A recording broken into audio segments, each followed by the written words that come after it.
Good evening. A couple of quick announcements before we begin. The chair would like to explain the plan for the next couple of nights. On Monday, we began by opening, then immediately adjourning the special town meeting until tonight. Also, of course, we adjourned the subsequent meeting until tonight. Because of available experts on site tonight, we will begin with the special meeting. Assuming we finish it up early enough tonight, we'll adjourn at sine die and then return to the subsequent meeting to continue working on charter changes. If, by chance, we don't finish the special meeting tonight, or it gets too late to allow work on the subsequent meeting, we'll still have to go through the formality of opening and then adjourning the subsequent meeting until Monday. So after we adjourn, if it is late like that, I ask you to stick around for another minute or two to get that done properly. We also have a note. A couple of people have said that they had trouble understanding some of the speakers the other night. So if you could be a little bit more careful, trying to enunciate into the microphone, that would be very much appreciated. And now, a quorum being present, this special town meeting is called to order. Please rise for the Pledge of Allegiance.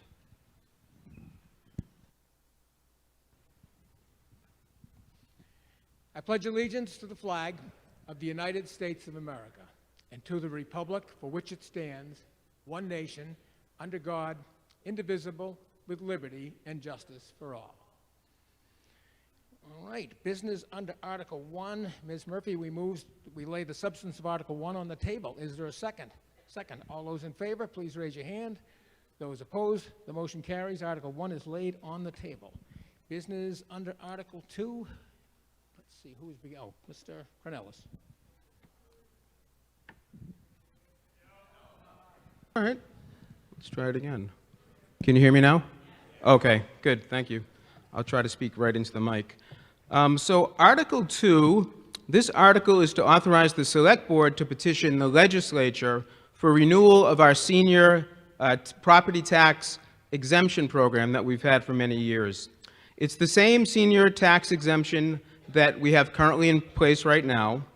We first established this in 2016, and since then, many of our seniors have come to rely on it each year. We're not proposing any changes at this time. It's still tied to the senior circuit breaker as usual. The eligibility requirements remain the same. It does have to be renewed every 3 years, so that's why we're here. One of the architects of the original legislation, who still works for us today, is our long-term assessor, one of the experts here tonight, Victor Santaniello. And he's available tonight to come up and answer any specific questions and talk a little bit more about the legislation. So I'd invite Victor to come up as well.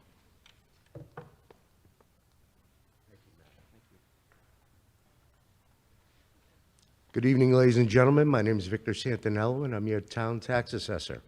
In 2016, we started to think about ways to expand tax relief for seniors in our town.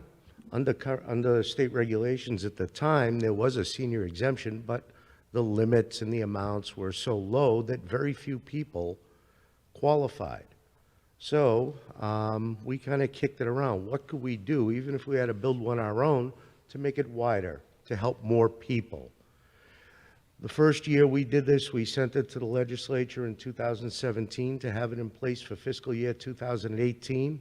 And each and every year since then, we help, on average, 225 seniors age in place and remain vibrant and participatory members in our community.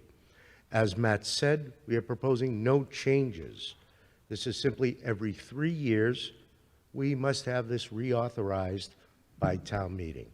If anyone has any questions, I'd be happy to address them.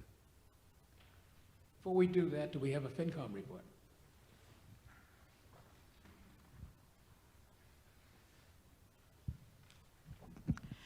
Thank you. At our November 5th, 2025 meeting, the FinCom voted 9-0 to recommend this article to town meeting. Thank you. Now, Bylaw Committee report.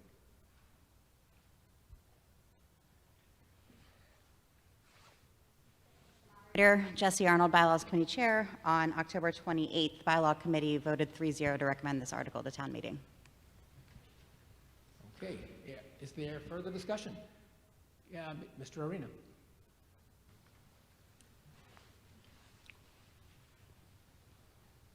John Arena, Precinct 1. Good evening, Victor. I was a member of the board when this practice was first instantiated, and one of the questions we had at the time was, would the amount of relief be negative to subsequent applications in that year one relief impacted their ability to reapply in the second and third and subsequent years? It was this kind of odd behavior where this year's grant worked against you in a subsequent year in an application. Have you seen any of that? Is that a problem? In the years I've been doing this here and in Wakefield, it's a very good point.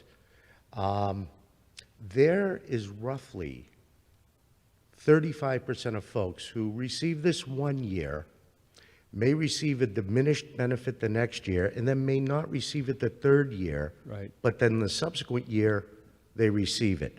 It's how income is treated. If you meet all the guidelines for a senior circuit breaker income tax credit, and then we lower your tax obligation, the following year, you could fall below the required 10% threshold of income towards paying your property taxes and 1/2 the water and sewer. So when you dip below that 10%, you don't get it. But conversely, we have well over 60% of the population, this is for both towns, it's pretty steady, that rely on this form of senior tax relief. Their income is so fixed and so low, regardless of anything we take off taxes, they continue to qualify each and every year. That's the target audience. So based on the last several years, not only isn't no proposal suggested tonight, you don't foresee that a tweak is necessary to better align the intent of the program with how it actually plays through with applicants and beneficiaries? Well, the one thing we knew we couldn't control was how, this exemption is treated for the purposes on income taxes. Exactly. We knew that that could happen. So the first couple of years, something we're watching for. And it's something that kind of developed where roughly a third might get it 1 year, not get it the next year, get it the following year. They are still net positive for receipt of exemptions. Their overall tax bill over the period has gone down pretty significantly. But again, the other 60%, that's the intended target audience, the people who continually, always get that exemption regardless of what comes off the taxes. Thank you. Further discussion? Mr. Berman. Thank you, Mr. Moderator. Barry Berman, Precinct 6. I was also on the board when we implemented this, and I remember one of the issues and concerns was that if a family held their house in a trust, which is how most attorneys would advise people to actually hold their property, that they may not qualify because it's not in their name, it's in the trust, and the trust can be controlled by somebody else. Am I remembering that right? And is that issue still an issue? And has it been solved? Well, the solution lies within Mass General Law because it's the same with any other statutory exemption. If there's a trust, you have to be both a trustee and a beneficiary. However, through the HERO Act, legislation was proposed, and Reading did take advantage of it, to exempt veterans from this. Disabled veteran who receives an exemption, if their house was in a trust, just like anybody here. And being a veteran myself, sometimes it's difficult to say no. Legislature corrected it by affording that special legislation that we took advantage of. So as long as we can plausibly discern that trust is for the benefit of the veteran, we can grant that exemption. However, it's still the same for our circuit breaker exemption and all other statutory exemptions. So can you quantify, if possible, are there senior families that have come and applied for the circuit breaker, or not circuit breaker, but senior tax relief, but had to be turned away because their house was titled in a trust and not in their own names, that maybe were not veterans? Yes, absolutely. It happens a few times a year. But now most people they understand how the house has to be owned, what have you. When a senior comes to us, I have to read the trust. When we read the trust, I'm looking for two things. Are they a trustee, and are they a beneficiary?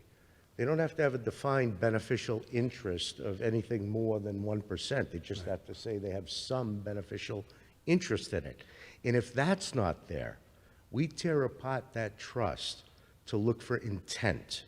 And the intent we're looking for is something akin to what they call a life estate, where, regardless of how the trust is structured, can that person have control and remain in that home for the rest of their natural life. So if that language is in there and we can hang our hat on that, we'll grant it. And we look at these things not with the intent of denying people. We look at them best way to see how we can try to help get them qualified. And when someone does a trust, my standard speech is you spoke to both legal and financial professionals and crafted a trust due to your specific needs. And at the time you did it, one of your specific needs wasn't for any type of state or statutory exemption. So don't change a thing. Well, I'm glad that you're actually digging into it as opposed to just sort of bureaucratically declining something because the paperwork didn't line up. But You know me, I'm not a I bureaucrat. appreciate that. Thank you. Further discussion? None appearing. Are we ready for the vote? All those in favor of the motion, please raise your hand. Those opposed? And the motion carries. Business under Article 3. Mr. Canales.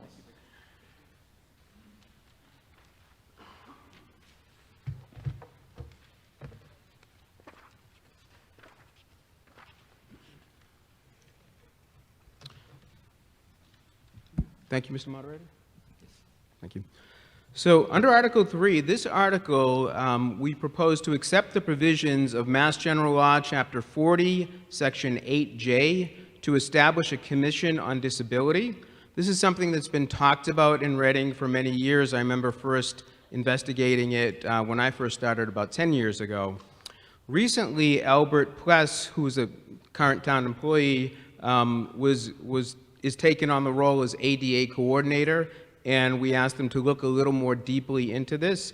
He did do that. He made a presentation to the Select Board. The Select Board decided to put this to town meeting for the local acceptance. And so Albert's going to come up and give sort of a mini version of the presentation he gave to the Select Board just to give you a flavor for it, and then we would ask for you to consider the acceptance of the local statute. Thank you. Mr. Pless.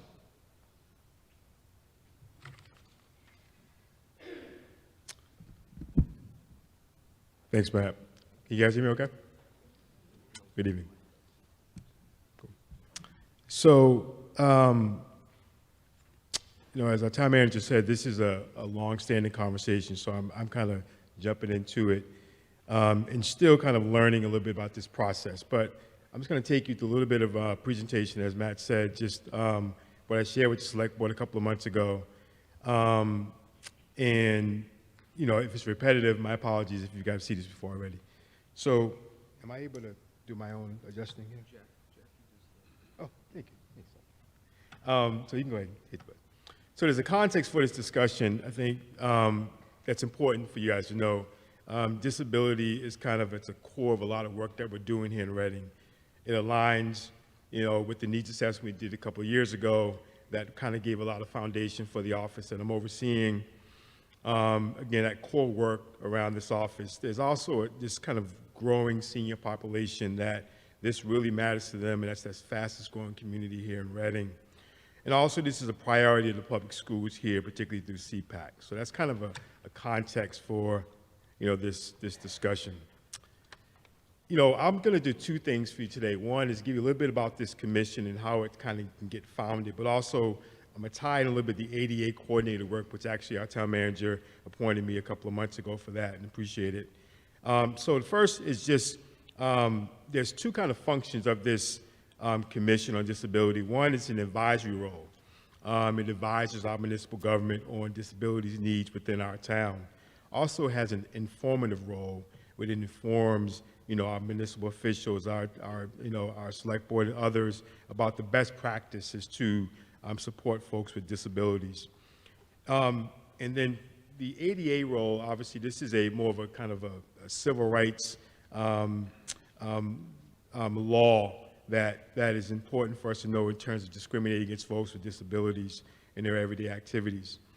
Again, I mentioned earlier, I've been appointed the ADA coordinator for the town of Reading, And so that basically is a role as a municipal employee, and it really ensures that we're in compliance. It's the compliance kind of role that we have. It's been sitting with our clerk and Laura Gemma for the last kind of 15 years, and so we're now really kind of taking it on within my work.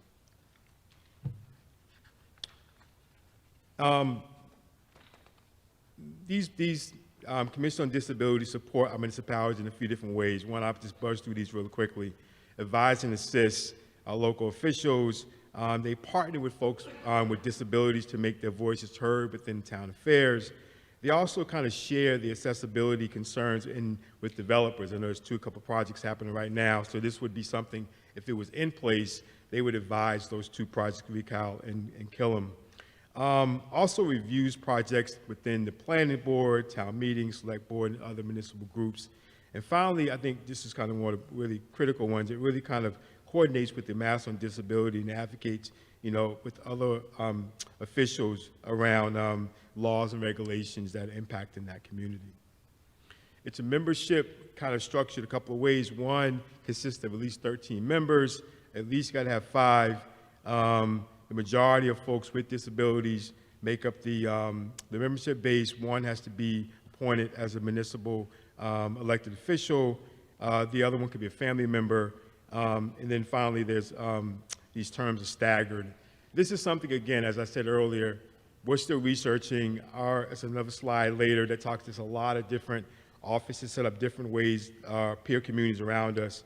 But these are the core kind of membership structures.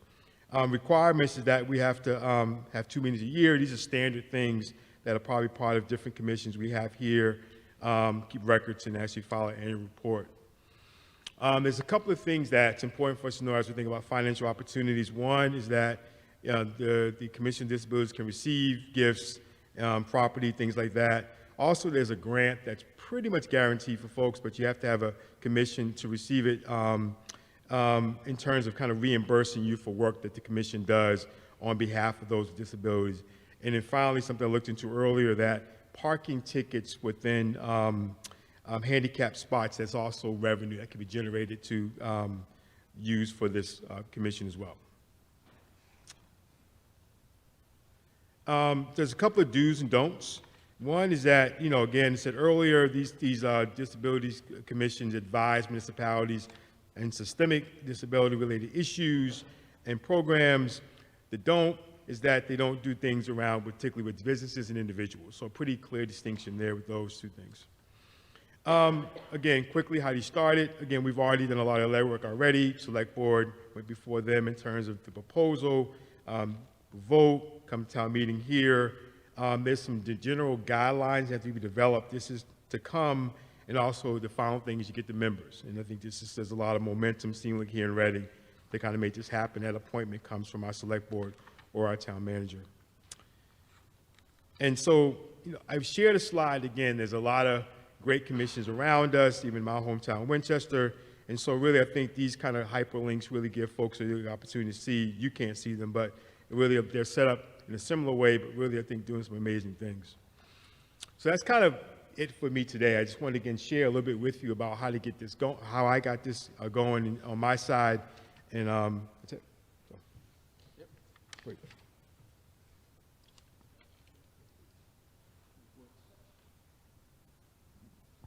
Here we go. Before we move on to our reports, I just want to say from here for the rest of the night, we'll start lining up at the microphones again to speak. So first, did you say you were all done? I'm sorry. I'm all set. Okay. Finance Committee report?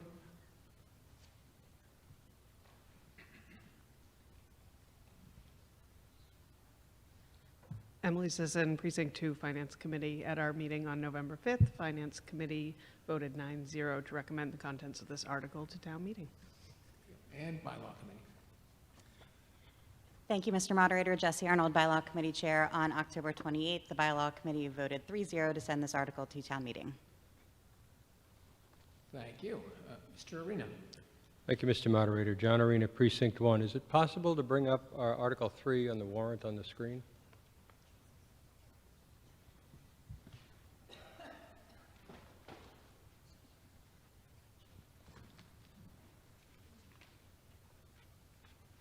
I'm guessing this language comes from Mass state law, or largely from Mass state law? Is that accurate? It speaks to the commissions being empowered by mass law. I assume this is just Yeah, a yeah, so it's a local, so we have to accept the state law, yes. It's a state Okay. law.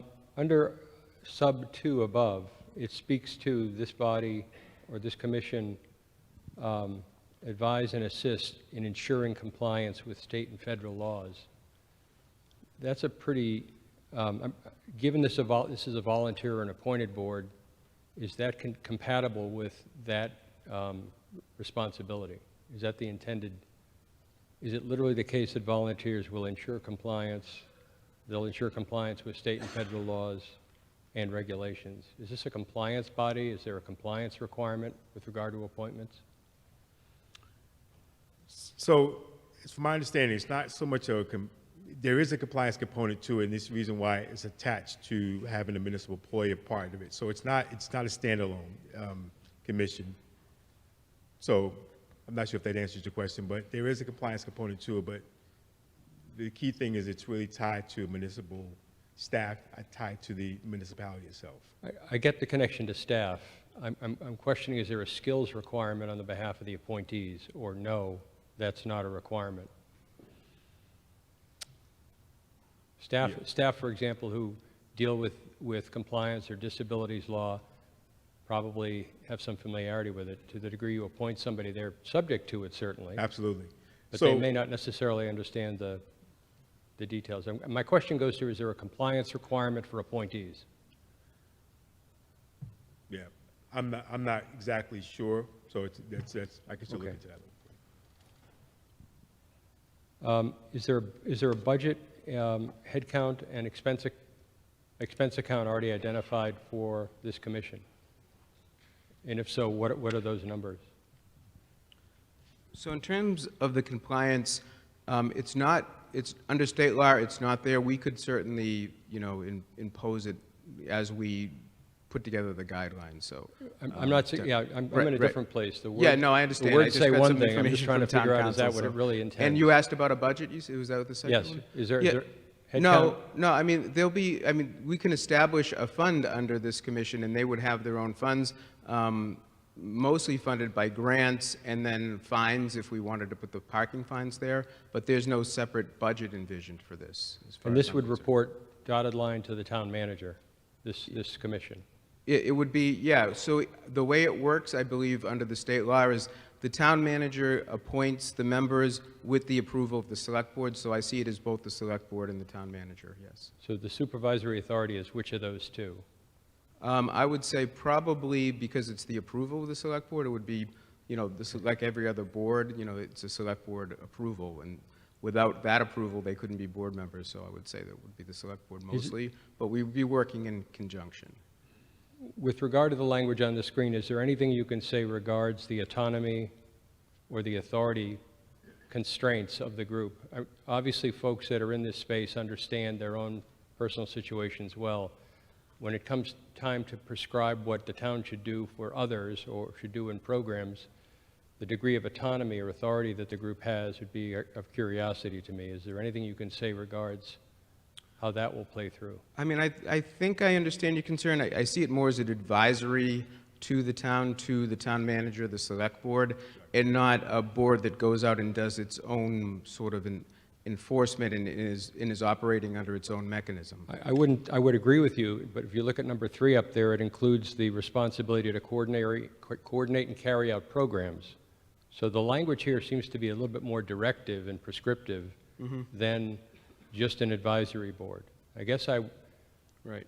I mean, that's in the background for sure. I mean, the legal part of the article is just the top part, so, and that's just some background that we put together based on some research. But these are the 4 corners of the argument for the group, that the group should exist. So to the extent that this is not aligned with the vision Reading has for this commission, my suggestion is you tweak it. I don't have a particular amendment to make, but this seems like it's more expansive than your Right. description tonight leads me to right, believe. and all we're doing tonight is we want to be able to, the first step is to accept the state statute. From there, there's going to be guidelines, there's going to be an appointment I process. get it, I get it. So all of that could be hashed out, but without accepting the statute, that work is for naught. So we wanted to see Which the, goes back to my first question. will This fund. statute is from the state law verbatim. yes. True? Yeah, Thank I you. mean, town council's here, but yes, yes. Thank you. Yeah. Next, Gregory? Thank you. Taylor Gregory, Precinct 2. I rise to speak in favor of Article 3 before us to establish a Commission on Disability in Reading. This is something I've been asking for since 2021 when I first approached former Town Manager Fidel Maltez, and I know I'm not the only one that has been asking and advocating for establishing one. So I'm grateful that we're here voting on it today. A Commission on Disability will truly allow us to bring access to the forefront in future planning and making public spaces more accessible to all our neighbors. This commission would allow for building review of future projects, ensuring access compliance, and the commission would have the ability to apply for grants and develop an ADA transition plan to make current buildings and public spaces more accessible to everyone. Accessibility benefits everyone, not just those with physical disabilities, and I urge this body to vote in favor of this article. Thank you. Ms. Childress? Ellen Childress, Precinct 3. As a parent of a commissioner on the Monterey County Disabilities Commission, some of the things my daughter has done over that period of time is she is their ASL. She's trained, they spent to train her, upgrade her training in ASL. But one of the things is disaster planning. Some people need to be notified. When they had the fires out there, it was very, very important. So it's a worthwhile pursuit. Thank you. Over on my right. Yeah, I'm Mark Ventura, Precinct 2. I am for this program, but just to be clear, once we accept the law, then we come up with the guidelines and recommendations. 'Cause one concern I have, and I think this is maybe what Mr. Arena was referring to early on in his talk, was I saw in your PowerPoint plan that you will be reviewing building permits, stuff like that, drawings for accessibility, which, you know, we're already bound by MAAB, I think it's CMR 521 or something like that, and all that, and that's sort of, you know, by design by the architect of record and reviewed by the building department for compliance. So is this sort of a belt and suspenders review, or will you have authority to, you know, deny that permit, or does that make sense? Mr. Cornelis? I'm trying to fully understand the question. So Albert is the ADA coordinator, and then there'll be this commission, and you're asking if their jurisdiction is essentially the same? Yeah, well, it said in the PowerPoint that they'll be part of the planning board and building department. Does that include like permit review? Is this sort of a review of those plans? And is there, you know, ultimately it's the building department. So is there, you know, you understand what I mean? Or is this a belt and suspenders review? So that function was an advisory function. So Okay. it's purely advisory. Yeah. And so planning department, you know, other departments, it's really a planning, I mean, it's just an advisory function. Yeah, That's all okay. it is. Again, I am for this program. I just Yeah. wanted that clarification. Absolutely. yeah. Thank you. Yep. Ms. Snowdoxer? Hi, Linda Snowdoxer, 110 Beaver Road. Thank you very much. I'm thrilled. I've seen this program come along, the proposal for this program commission come along since our former town manager, and I'm thrilled to have Albert Pless leading this as the commissioner. I just wanted to, given some of the questions that arose, I just wanted to emphasize that this statute is not reduced just to compliance. It talks about education, it talks about engagement, it talks about being receptive to residents' concerns and needs, and I think all those things are very important. I was thrilled to see that there are 5 to 13 members for the commission, and that there are stipulations for some of the members to be those people that actually live and operate with concerns about accessibility. And in answer to Mr. Arena's question, there's room on this commission to have experts. I know that there are people that have been part of the formulation of this idea in Reading who have been doing accessibility work for their careers. And we have a rich group of volunteers to choose from in Reading, and I'm really eager for this to get going and for us to work together to make this town accessible for everyone. So thank you very much. You have my vote. On the other side? Hi, Vanessa Curry, Precinct 2. Is this relegated only to physical disability, or does it also include mental disability and, you know, law enforcement training and dealing with people with mental disabilities and that kind of thing, or is it strictly physical and accessibility? So, yeah, so it's not just physical disabilities, no. Thank you. Further discussion? Yes. Oh. Yeah. John O'Neill, Precinct 6. I just want to also strongly support this. I know I was frustrated 2 town managers back when they were redoing downtown Reading. And since I had been on a statewide disability policy commission and worked with elderly people, so I was a little bit more aware than I was before I engaged in those things. And I know one of the big things about the disability community taught me is that nothing about us without us.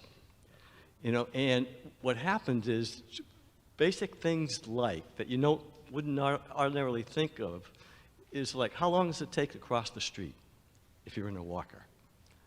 I've seen people start as soon as the light changes and can't make it across before. The cobblestones, they never should have had it. You know, I talked about it at the time, and it was kind of like pavers. It was even suggested by one of our, I don't know, the planning or what commission or whatever, that we should reward developers if they do things like pavers. And I'm sitting there when they said it, and I'm saying, oh my God, no, don't reward them for pavers. Because most communities that are a little bit more aware are taking them up. Because in fact, they're a danger. And not only for the people, you know, with certainly walkers, wheelchairs, children, you know, people with high heels, it's just foolishness. But you need people who are in fact think in these terms, who are always kind of looking in terms of, oh yeah, if that's me, or if that's my son, or that's my daughter, or that's my mother, or that's my father, how would that impact them? Are the elevators that are there, are they working? You know, those kinds of things. Because at one point, I know one of the state disability groups found out that more than 50% of the elevators in the State House didn't work. Yeah, so once again, we need people who are going to be on top of this and kind of be advocating all the time. Thank you. Further discussion? None appearing. Are we ready for the vote? All those in favor of the motion under Article 3, please raise your hand. Those opposed? And the motion carries. Business under Article 4, Ms. Angstrom.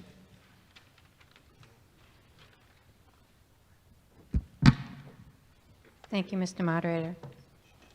The purpose of this article is to transfer remaining funds from capital projects to the Killam project.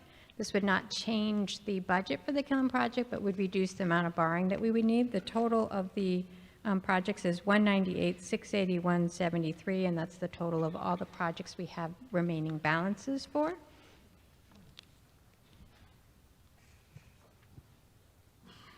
FinCom report. Hello, Mark Zarro. At our meeting on November 5th, we voted 9-0 to recommend this article.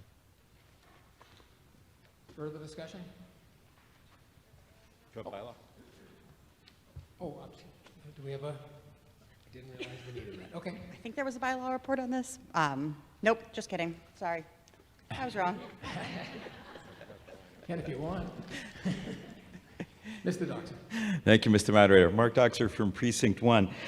Sharon, I'm just wondering, the previous version of this article that we saw split the money coming back between the Recal project and the Killam project. Can you explain why that's not the same here? So I had originally drafted it that way, trying to not show any favoritism to either project. But when I brought it to FinCom, they're like, wouldn't we want to put all the money towards the project that's going to have the longer-term debt and probably the higher interest rate and save more money? And that's where the change came from. I initially wanted to just split it between the two projects just to show that I'm in support of both projects, but I could see their point, and that's why we changed it. Thank you. Mr. Sasso. Thank you, Mr. Moderator. John Sasso, Precinct 2. Sharon, thanks for putting this up. I guess I have a couple questions. First of all, so where was this money sitting prior to this point? So the money is assigned for that capital project, and because the money is borrowed, it has to be used for another capital project, another like capital project that has equal or greater borrowing terms. And so you're kind of restricted. You can't just use it. You have to transfer it to another project that has that same borrowing terms or more. And then obviously we're holding that money, so we're investing it. We're getting interest earnings on it. So it can't be brought back, for example, and close the project out into free cash. Is that correct? Mm-mm. Can it be brought back into any of the capital projects, like on an annual, like if you had a project that closed out and then you have a capital budget for the next year, can you pull money back out to fund that? We'd have to be able to qualify for a term that was equal to the term that we borrowed for that project. So a lot of the things that we do annually are kind of smaller things. You know, a truck or, a truck might have a 5 or 7 year borrowing, and a lot of what we're doing with borrowed money is 4 million or greater. It's usually longer borrowing terms, 10, 20, 30 years, depending on what we're doing. So all of these are projects that then, in your assessment, would equated to either of the longer term capital projects that we were just talking about, whether recal or Killam. Yes. Are there any other projects out there with funds that are still unallocated, or is this the end of it? This is the house cleaning. It's everything, unless the project is ongoing. Obviously, if the project isn't complete, I'm not going to take money away from the project. It has to be complete for me to, and in some cases, we'll have an encumbrance or a PO out there that just needs to be closed, and I think that the balance is zero, but really, that encumbrance is never needed. And once I catch that, then I have them close it, and I realize there's a balance there to be transferred. Okay. All right. Thank you very much. Ms. Binder. Thank you, Angela Binder, Precinct 5. I have a question about the Birch Meadow field lighting design from April of 2015. I don't know if this is this money separate from the money for the field lighting? Because Article 4, I think, from 2015 authorized $1 million, and $100,000 was supposedly spent on designs, and $900,000 was unused because when the bids came in, they were over, and the town manager and the select board, the chair of the select board, decided not to go back and ask for money. So what is this $28,000? Because I thought that the money was spent for the designs and the money was not spent. I think the money had been borrowed for the design, and it was probably over what we needed for the design. But since it was already borrowed, now we had to reallocate it somewhere else. So it was probably part of a larger borrowing. We hadn't done the design work yet, and we estimated what it might cost, and they always overestimate to make sure we have enough money. And they probably overestimated, and it cost us less. And so now I had to reallocate it because it was already borrowed funds. Okay, so that, so only money for the designs were borrowed. Yes. And this is, wow, that was 10 years ago, and this is just now. Okay. Yes. Thank you. Mr. Arena. Thank you, Mr. Moderator. John Arena, Precinct 1. Sharon, this is not appropriated debt. This is appropriated capital money the town has in excess of the project completion. True? Mm-hmm. So for each one of these projects, we borrowed money, and this is the excess that's left over after the project has been completed. Okay, so the interest, that debt is still running. We're still paying the interest on that debt. A lot of these debts might be already paid off.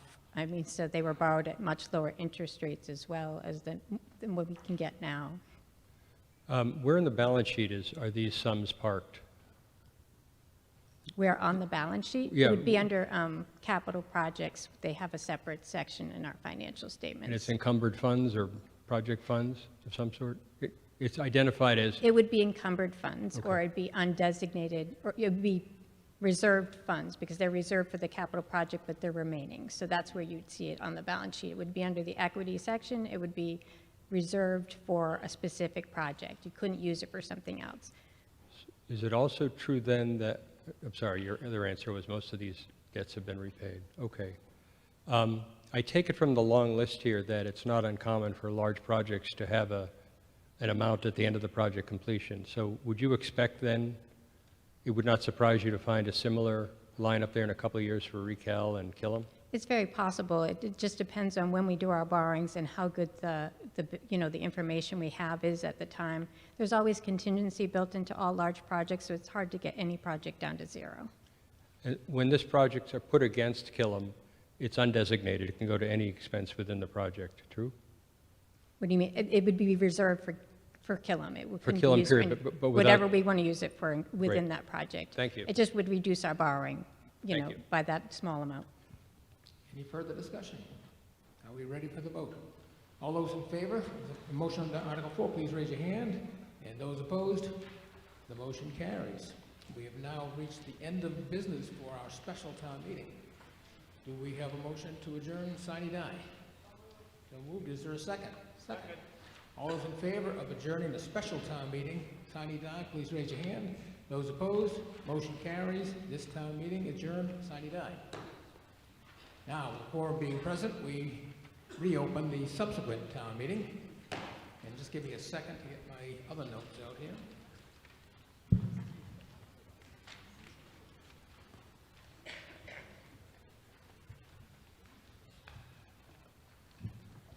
Mr. Moderator, while you're doing that, can I have a moment of personal privilege? Yes. Okay, I would like to thank the Turnback Committee, because I read that the proposed turnback track, the notice has been withdrawn by the MBTA. So I want to thank the Turnback Committee and all their presentation and what they did.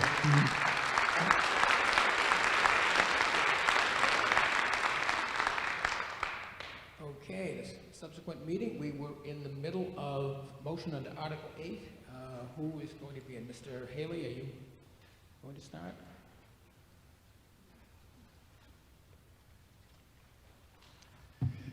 Thank you, Mr. Moderator.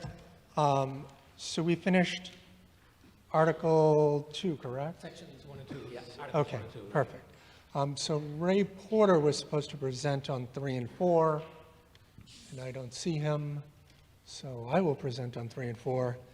And I guess we can do it one of two ways. We can do the Patriots game way is on or not on. That one's the Patriots one. Essentially, Articles 3 and 4, Article 3, which starts on page 35 in your warrant book, that entire section is only changing select board, Board of Selectmen to Select Board. And his or her to their. And then one thing to point out under, I know it's not on the list, but in case anyone was wondering, 3-6 moderator, the term should be 1 year. Alan felt that 1 year was still appropriate, because I thought maybe 3 years to keep it like everything else. But that's how we ended up on that. And then if anyone doesn't have questions on 3, moving on to 4, the same thing again, Select Board, the first batch in there. And then when we get to the Historical Commission, that was changed because it was quasi-weird, where it said, which shall determine the number of members and the term appropriate appointment not to exceed 3 years. We just kind of refined it to be consisting of 5 members appointed by the Select Board. So nothing's really changing with Historical other than they're being specifically called out in the charter to be consistent with all the other board and committees having their membership defined. Under Housing Authority, be a resident of the town, that's under 4.9. And then moving on, same thing with the Town Forest Committee. They have the same carve-out that the historical just had, just defining their numbers in there. And then for 12, 13, 14, that's pretty much it. And then 4.15, we struck out associate membership, the final sentence that was in there, because I believe that was left over from the prior charter. And that is it under 3 and 4. All right, so we'll take questions under those sections. Mr. Arena. Thank you, Mr. Moderator. John Arena, Precinct 1. Chris, under 3.6, the one-year term for the moderator, was that a change or was that just a carry No, forward? that's staying the same. I just called it out because I thought that perhaps it should change to be in line with everything else, but Okay. The Historical Commission changes, that body may also have associate members in addition to primary or full members? yes. And the reason for the Housing Authority resident of the town, was that simply an oversight or was that to address an issue? I don't actually have an answer for that. I'm sure that it must have come up with legal or something else to have that specifically put in there. But I don't recall why that was actually done. Oh, every.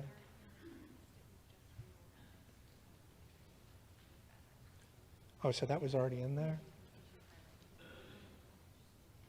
Oh, so that was already, oh, it was just reorganized. moved it. Okay, John, thank you. sorry. Yeah, so it was struck out in the previous section area.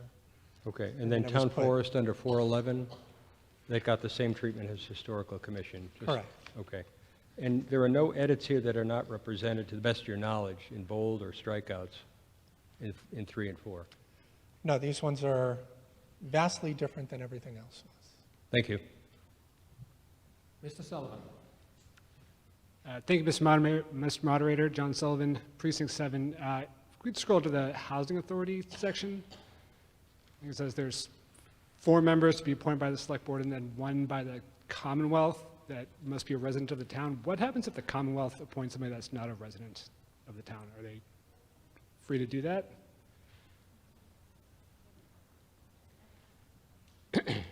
Yeah, they would, so every is saying that they would have to appoint a resident of the town. The governor, I believe, is the one that does that, right?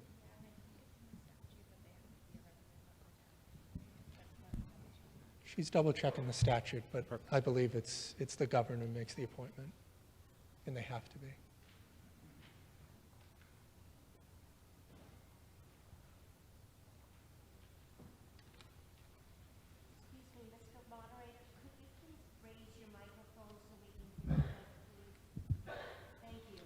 Yep.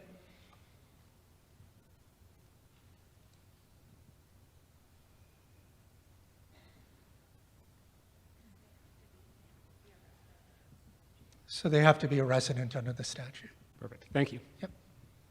Yes, over here. Phil Dardino, Precinct 3.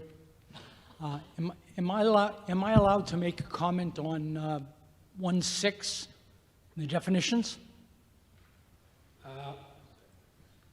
Is it referring to the section of 3 and 4? Is it, 1.6, 1.6 in the definitions. well, go ahead and ask. Yeah, Okay. I'm going to do less asking and more commenting. In the majority vote, okay, which I had lined up to speak about on Monday, and the moderator told me I wasn't allowed to speak about it on Monday. I want to tell you what I think about that, okay? Prior to moving to North Reading, lived in...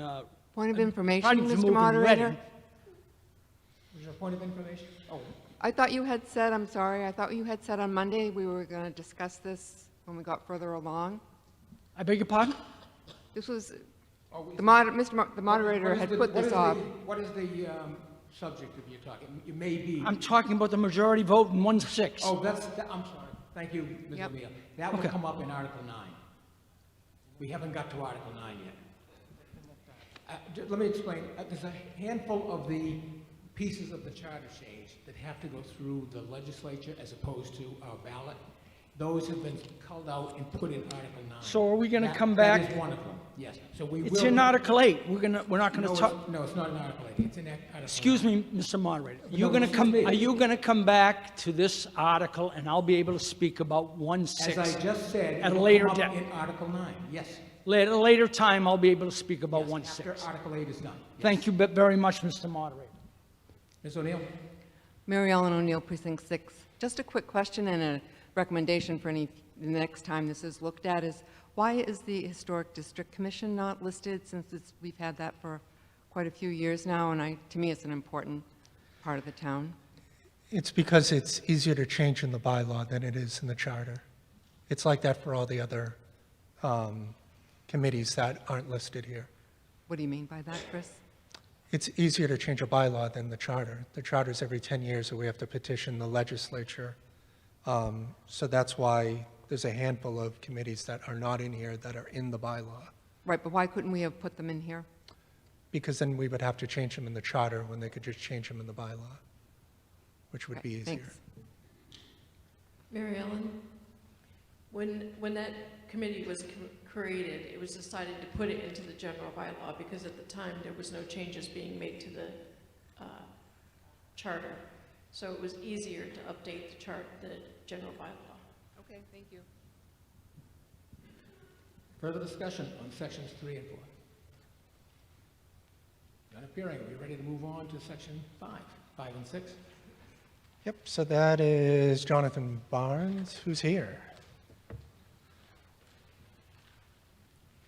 I will point out that section 5.1 will also come up in Article 9, but I'll let Mr. Barnes explain that.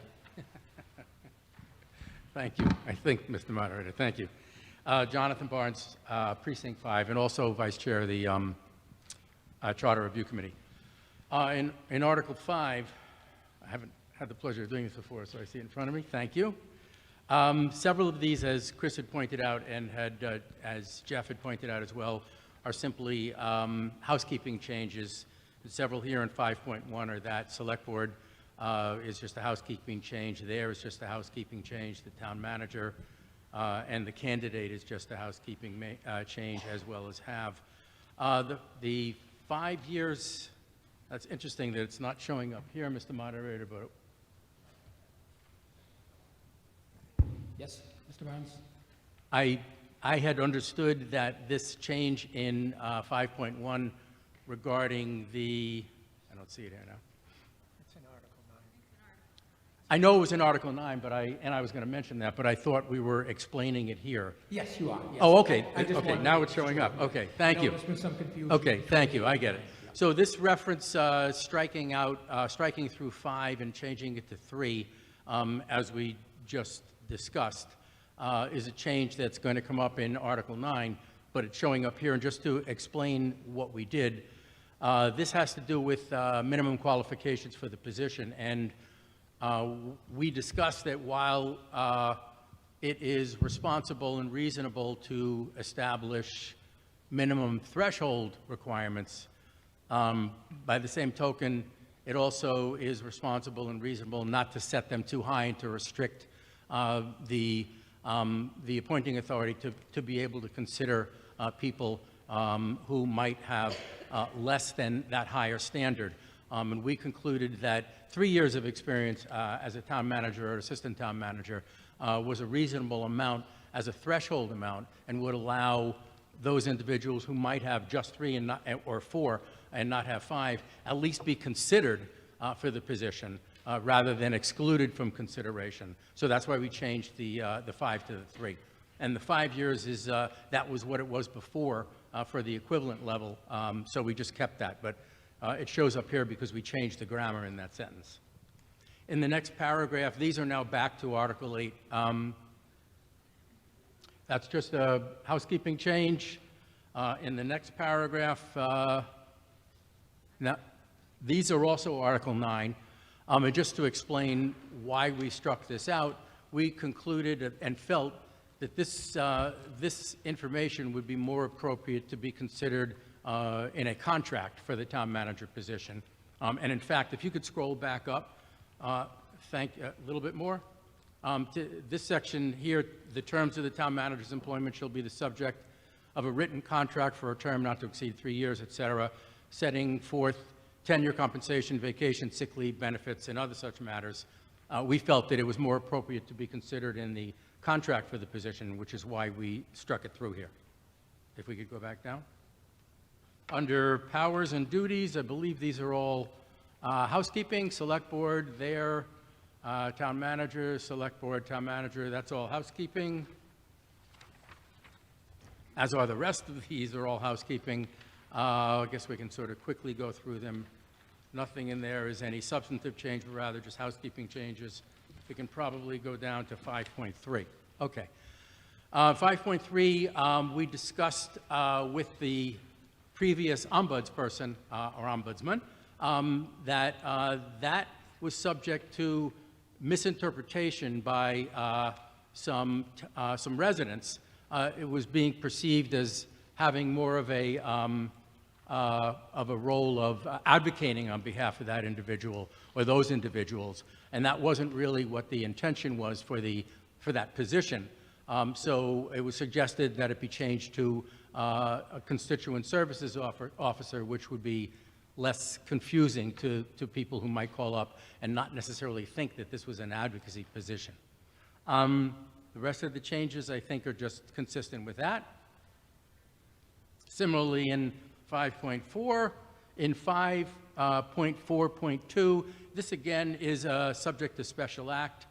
We added the requirements at the bottom that say under terms of employment to be determined by the select board and in accordance with section 5.4.4, because we discussed the fact that it might make sense, depending on who was being appointed to this temporary position, that there might be a need or a value to actually have some terms of employment to be discussed, and we thought that it would therefore be helpful to have that included in the charter if that was going to be something that was going to possibly be discussed. In 5.3, those are all housekeeping. 5.4.4, housekeeping. And then same thing through 5.5, 5.5.1, 5.5.2. I just want to comment about, these are all housekeeping, but in the middle of the paragraph, there's a strike through of legal in the phrase last known legal address on file. That is not going to appear in the charter, but the reason that it's here and the reason that it has a strike through is that in initial conversations that the Charter Review Committee had, we did discuss and we did vote to change that to say legal address on file. However, in discussion further on in the process and in consultation with town council, we concluded that that was not wise to do, so we voted to strike that through. So that's why it appears here as a strike through, and it will not appear, as I understand it, in the motion. 5.5.3, those are all housekeeping. And now we get to 6.1. Again, housekeeping in 6.1, housekeeping in 6.2, throughout all point 6.2 and 6.3 as well. All the way through 6.3, vacancy, town manager, all housekeeping, powers and duties, that's housekeeping, town collector, these are all housekeeping, town clerk, housekeeping as well. That's it. Thank you. Okay, Ms. Downing. Are we allowed to ask questions on the sections that Mr. Barnes just went over, or do I have to wait till Article 9? Well, I feel like you should probably wait because we wouldn't be able to make any proposed amendments to them. So I would rather wait until Article 9 comes up. Those same things are going to come back again. So I would wait till then. Okay, I guess just in the future, maybe it's just me, this is very confusing to have to go through it and then come back, and I know it's the special article. I understand. It is confusing, yes. Let's see, I'll start with you, Mr. Arena, you were waiting. Thank you, Mr. Moderator. John Arena, Precinct 1. I just want to second what Ms. Downing said. It's truly confusing to have a document written with one set of expectations, a presentation on a second, that we can't even discuss until a later time. What I think we might have, where this presents a problem, I think, is if for some reason, Article 9 doesn't pass, what document have you amended? And if it is version A or Article 8, we're not looking at Article 8 on the screen. We're looking at a version of what 9 will be at a future time. I find this personally very confusing. And for those of us who just showed up tonight, went through it, the fact that there are at least two different versions of what we're chatting about is, I think, not ideal. I think it could have been done simply by looking at 8 and then putting an overlay in Article 9 showing the changes that we would amend in the charter, which would then take effect and be retroactive into Article 8. We are where we are. I have a bunch of other questions as well. In 5.1, I understand the rationale to reduce the candidate criteria to 3 years, but is it the case that's been a problem to date, where we've excluded individuals that we thought, in retrospect, might have been qualified? Or is this just, why wouldn't we make it 0 years? Why 3? I can't, Mr. Moderator? 5.1 is a section that will come up in Article 9. I know it's confusing, but that is one of the sections that's in the next article. You get my point. I mean, Oh, I understand. so I don't know how anyone can make a motion now, having just heard a version of events that isn't even applicable now. So I'm going to raise it anyway, because it was discussed. It's been introduced as the topic. Well, the problem is, if by chance you wanted to propose an amendment. I'm just asking questions. I don't plan to make an amendment. I may, but at the moment I have no, I just have I questions. would prefer that we wait till Section 9, Article 9, excuse me. Okay. Also, I understand, but I also think it'd be more confusing to start doing that. okay. Section 5.1, paragraph 2. That paragraph strikes me as terms that, let's see. Oh, if the town manager has a primary contract that's for 3 years, are there any restrictions on the inclusion in that contract of anticipated subsequent terms that could be invoked, but wouldn't have to be, so that the base contract would remain 3 years, but it's got extensibility built in? Does this language preclude that? Fair question. I'm going to ask town council. The answer was yes. So you could not write subsequent terms into this contract, Ms. Freed? subject to the approval of? Thank you, Mr. Moderator. I think that the way that I would read this is that it would preclude like a renewal provision, you know, like there could be, it would have to terminate at the end of the 3-year period. Okay, it's a termination, okay. Yeah. In the 4th paragraph, speaking to termination, is that termination for cause or for convenience or both? I shudder at the thought of suggesting that's also part of the special act, so I don't know how you want to handle that, Mr. Moderator. Oy vey. I'm sorry, where are we? Which one? 5.1, paragraph 4. 5.1. Right, it is part of Article 9, yes. I just want to, okay, I guess we'll wait for that.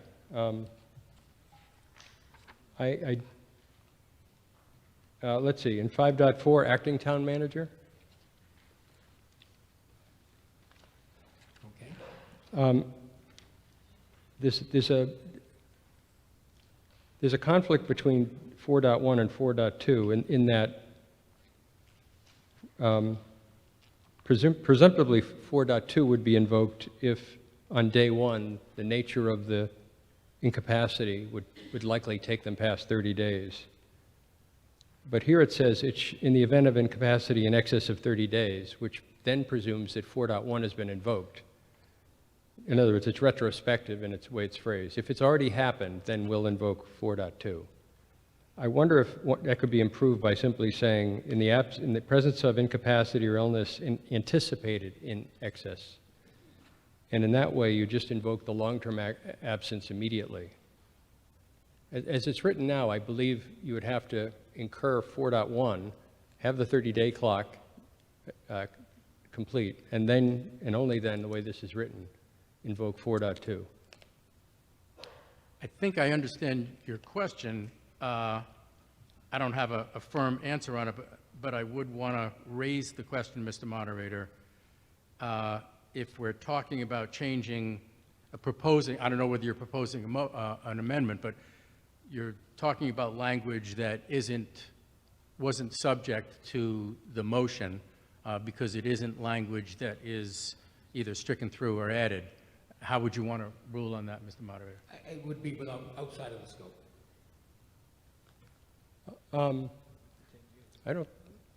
We're talking about the absence, we're talking about incapacity, none of that changes. The way 4.2 is written is that it's invoked only when the absence is in excess of a date certain. That implies that you've had to have already done 4.1. It strikes me if you know somebody has an incapacity, needs surgery, whatever happens, you'd simply invoke 5.4.2 immediately. And the way to do that is the introduction of a single word, anticipated. That lets you pick which, and it doesn't drag you through ground glass in 5.4.1 to get to the second one. I understand, Mr. Arena, the point that you're raising. I'm not suggesting it's a good or bad one. In fact, maybe good. All I'm saying is that it's addressing language in those two sections other than the language that is specifically the subject of this article. And I understood from the moderator's decision last time and this time that those changes to, or those additions to language other than the language that is specifically being addressed in this motion and in this article is not to be subject of discussion. That is correct. It's something that is not being proposed to be changed. It's the way it already is. It would have had to have been posted in the warrant if that's the change that you wanted to make. Okay, so in short, if it's not a blue word or a red word, it ain't getting changed. Basically correct, yes. Thank And you. it may be a good idea, and as I think we discussed previously, there may be other opportunities, and there will be other opportunities to change other language other than what we were discussing today. Yeah, it's not so much an improvement. I believe the language, it's actually defective the way it's written. Thank you. Ms. Snowdoxer? Hi, Linda Snowdoxer, Precinct 1. I think I'm asking a little indulgence. I would like just some clarification. I thought that 4.15 would be in Article 9 too, but it isn't. And I just wanted to make sure I understand. I remember town meeting voting on the establishment of associate members, and I remember us giving them the right to vote if the quorum, if a real member, forgive that term, was not present and there was a discussion that needed a vote. So if the associate member was there for the vote, was there for the discussion, they could vote.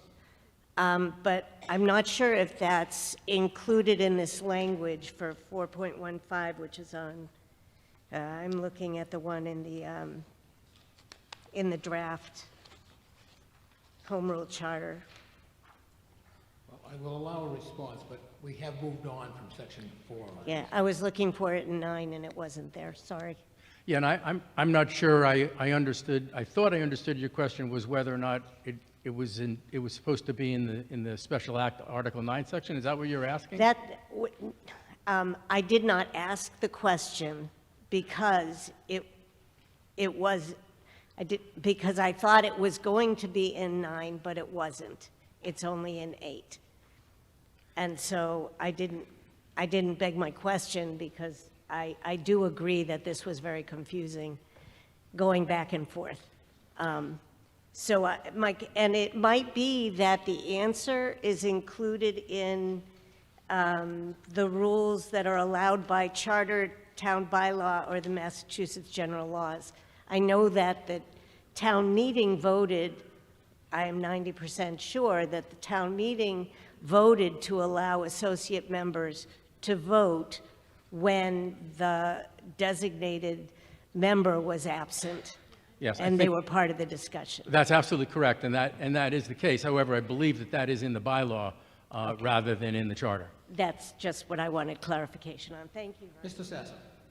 Thank you, Mr. Moderator. John Sasso, Precinct 2. Can we go back to Section 5.4.2, please?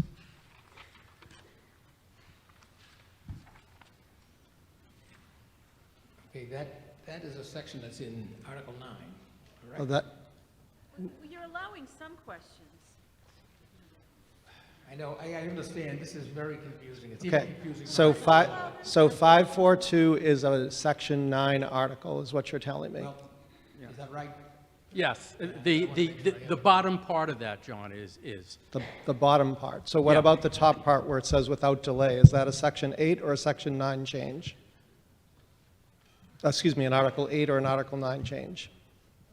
Is it the whole thing? This is completely Oh, ridiculous. it's all Article 9, I'm sorry, I stand corrected. It's all Article 9. Okay, I just want to make one point, and I'll bring it back in Article 9. I do believe we can actually change the intent of that intent of that change to Select Board shall, without delay, appoint a qualified individual is a recognition that the long-term actions wording as it is not adequate, because the Select Board should, in fact, have the ability to either anticipate or quickly hire somebody. So I would argue, to Mr. Arena's point, that we could change that to address it as an anticipation instead of an after the fact and still be within scope. So I'll bring that back up in Article 9. Thank you. Mr. Doctor. Thank you, Mr. Moderator. Mark Doxer, Precinct 1. I think these are clarifications. On 5.2N, I just want to clarify that the town manager is the chief procurement officer, and then we have other procurement officers in the town who don't have that same title, but they are procurement officers. I think this is more a question for the town manager, just to make sure I'm understanding. I'm with you on that. Yeah. Matt? Well, I am the chief procurement officer by the charter. There's other people that work in the procurement department. At one time, I think we had somebody called procurement officer, but that job has been since changed. So we have a director of operations now and assistant town manager in that department. Who are both procurement officers? Yes, they're both MCPPO certified, so that makes them procurement officers, I guess. Good, good. Okay, thank you. And then question probably for town council, 6.2. The free of disciplinary actions, is that meaning free of any action or free from some current restriction from that action? Avery, I cannot answer you, Mark. Who can? I guess, I could wing it. I'd rather not. You don't want me to wing it, Mark? Thanks anyway. I guess I don't understand the language exactly. So if someone had a letter written, does that mean they had a disciplinary action and therefore are disqualified? Or is it trying to say that they're in good standing, just like everything right before it? I'm just trying to understand that. Yeah, I think when we talked about that, Mark, we discussed the fact that where a candidate might be a member of the bar in good standing, however, there may or may not be pending disciplinary action in any of the courts in which that individual may or may not also be a member of the bar. And we wanted to add that we wanted to be sure we wanted to at least be made aware of whether or not there was any pending disciplinary action. Yeah, so does that help? So that's kind of what I thought it was, which is slightly different. So is that Article 9 to clarify what that means? I mean, for example, free of unresolved disciplinary action. Well, the issues, I do want to give Jessie an opportunity to respond to that because she directed this, but this discussion, but I did want to say that in terms of the question about Article 9 and whether it's covered by the special act or not, that applies, as I understand it, to the positions of town manager, town meeting members, and select board. So it's not necessarily covered by special act or Article 9. So it would be 8. This is Article 8. Okay. Right. I thought he was asking whether it should be an Article 9. Thank you. Jessie Arnold, Bylaw Committee Chair, Charter Review Committee member. This was my change. The purpose of this change was that oftentimes attorneys are barred in multiple states, and it would be to ensure that not only is that person free of any disciplinary actions within Massachusetts, but also within any other bars that they are admitted to as well, beyond the state of Massachusetts. Does that explain? Partially. Okay. Mr. Doctor. So I'm just trying to understand if someone had a disciplinary action and it's done, there's not anything pending, it's let's say there's a letter or something, is the intent here that means they're not a candidate? Or is the intent that if there's something that's not yet resolved, they're not a candidate?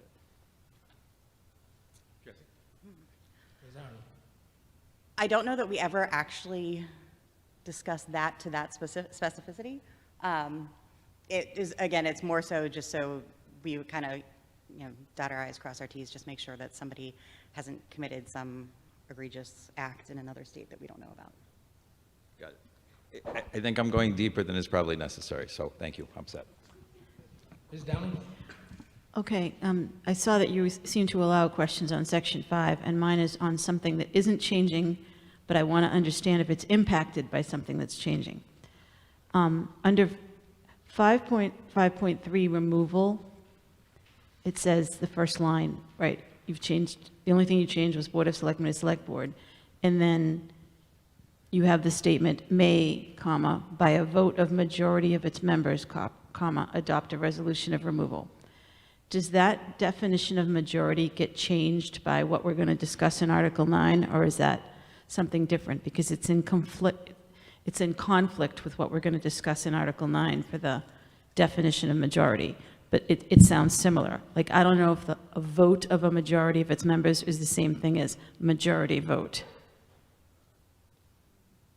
Because I would interpret that could 2 select board members, if only 3 are present, remove the town manager, getting to something similar that Tom Grant raised. But I just want to understand if vote of a majority, if the word majority, vote of a majority of its members is covered by the definition of majority vote. My answer would be if the change is made in the definition of majority, then it would affect that. Then it would be referring to a majority of the members present. If that is adopted in Article 9. Okay, thank you. Mr. Arena? John Arena, still in Precinct 1. I'm going to take another whack at the topic Ms. Downing went at. The language is written, describes a majority of its members. It doesn't stop by saying a majority. The word majority in that sentence modifies its members. In other words, the plain read is it's the majority of those who have membership in the Board of Selectmen or the Select Board. If it stopped at the word majority, I might agree with you.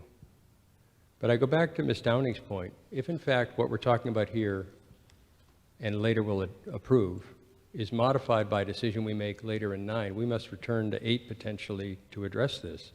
How do you possibly do that if it's already closed? And if you do allow it, I don't know how you possibly, this is one example. You could imagine easily there are several, particularly with the word majority. So procedurally, it's not only confusing, I think you have a race condition. I think you get into 9 and have to come back to a closed subject to be able to fix it. But go to my first point. What's the read of this meaning under the proposed redefinition of majority? What's that statement mean? Well, I'm going to defer to town council.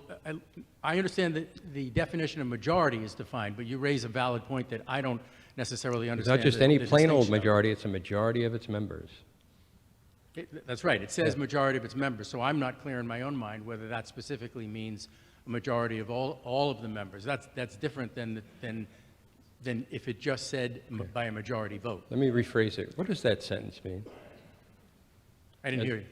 What does the sentence mean? Sentence means if the select board by majority adopts a resolution of removal. No. What does a vote of the majority of its members mean? What are you talking about? First sentence. Ms. Freed? Thank you, Mr. Moderator. So I think you raise a really good point. It does not say majority vote. And so usually where terms are defined and then they're discussed used differently, they bear different meanings. So I think it is a good point that has been raised. I think the way I would read this is by a vote of majority of its members means its members, the board as constituted. So here I do think the intent was that if you have a 5-member board, even if 4 members are only present, or sorry, 3 members are only present, all 3 members would need to vote in the affirmative.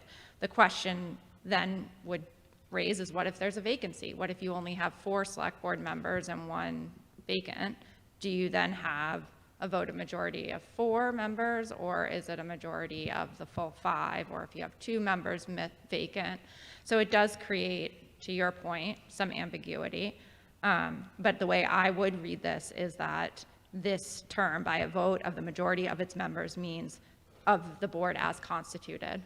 And So those- even if, sorry, just one Go ahead. last point, even if this body does decide to amend the definition of majority vote in section 1.6, this section would remain as a majority of the board as constituted.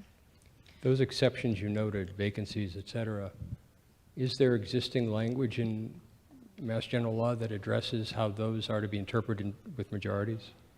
Yes, majority vote in state law, and it's through case law, is a majority of those present and voting. There are statutes that address specific exemptions to that general rule, but the general rule is you look at a board and a quorum needs to be present, and of that quorum, a majority needs to vote in favor for an action to take effect. Reading has imposed a higher burden through section 1.6 of your charter, where if you're not acting on a procedural matter, you need a majority vote of the body as constituted, notwithstanding the fact that you may have a quorum that doesn't reflect the whole body present at the meeting. A few minutes ago, you raised the question how this language would be interpreted were there a vacancy. Do you have an opinion? What? My opinion that I would take is that of its members means of its members as constituted.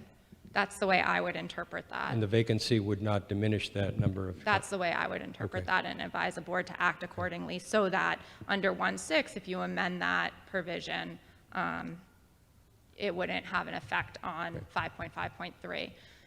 And as it's been mentioned moments ago, I guess since that's black letter, it doesn't change. We're not changing it here tonight. Correct. Okay, thank you. Mr. Moderator, if you may. Sure. So I just wanted to address one thing about the confusion, and I completely recognize that it is confusing. The reason that you see a difference between Article 8 and Article 9 is that if we were to include all of the changes that you see in the blue and red document into Article 8, the Attorney General would disapprove it, because there are changes in the red and blue document that exceed the authority under the Home Rule Amendment. So that is why we need to have some changes in Article 8 and some changes in Article 9. I would ask the chair that if there is significant debate over one area, for example, Article 1.6, potential option could be to table Article 8, go to Article 9, debate the provision under Article 9, and then return to Article 8 if this body feels like that may help speed up the movement of this discussion. I would entertain a motion to lay this on the table to bring up Article 9, if that's what the body so No, chooses. no. Mr. Moderator, you have stopped me from speaking about majority twice now. While you have allowed several other people to talk about majority, I don't know why you're stopping me, who has an opposing view to this, what's been stated here. Allow me to speak on majority for a moment, please. Please, I will Mr. allow you to Moderator. speak, but it is not, I am not picking Okay. you out. You don't have, of course you are. You stopped me twice. Well, it's because Once Monday and once tonight. that was a procedural thing. Okay. Allow me to speak for a moment, please, Mr. Moderator. Thank you. Thank you. Prior to moving to Reading and joining this wonderful group, I lived in North Reading, where I was a selectman. So I've been involved in town meeting for a long time. And this view of majority is classic bad government, okay? Classic. I've heard it many times. And it's based in the idea of people thinking there's shenanigans going on. So what they want is they want there to be a vote only passing if there is a vote equal to the number of the total people that would be in the group. So you know what it does? What it does, it prevents smaller bodies from ever passing anything, because smaller groups have a hard time getting the majority of their members there, because we are so thin in volunteers. We don't have enough volunteers to fill all the groups we have. So the result is that people can't make meetings all the time. So you're often stuck with the idea that you got 5 members, only 3 show up, or you got 7 members, only 5 show up. So when you say you have to have that number, you can't get a vote in. So that postpones it. What, a month? Maybe a month, maybe 2 months, maybe longer. So you don't get your work done. Why? Because there are people out here who think, aha, somebody might be up to shenanigans. They're not up to shenanigans. You people are here. Why? Because you have a good heart. You're not here to get something special for your house or your neighbor. You're here because you have a good heart for North Reading. For Reading. My apologies. For Reading. You've got a good heart for Reading, okay? This idea about the majority have to have a majority, that's ridiculous, okay? The majority is the number of people. If you've got a quorum, it's the number of people that are there, okay? And anybody that says otherwise is because in their head, they're thinking about shenanigans. Nobody's here thinking about shenanigans. You're all thinking about what's best for this town. And what's best for this town is to let those little groups get the right decision, okay? Thank you, Mr. Moderator, for allowing me to speak. Do we have a motion to lay Article 8 on the table? So moved. Is there a second? Okay, it requires a majority vote. All those in favor of laying the substance of Article 8 on the table, please raise your hand. Those opposed, motion carries. We are now on to Article 9. Mr. Haley? So it is 7-7 currently. I guess we're up to majority vote. Is that where we're starting, Alan? Actually, let me go back and see where we are. It's section 1. It's majority vote. I think it's the first section. Yes, I'm sorry, yes. Do you have? Yeah, just majority vote is. So no one a majority vote? Perfect. Is there discussion on? Yes.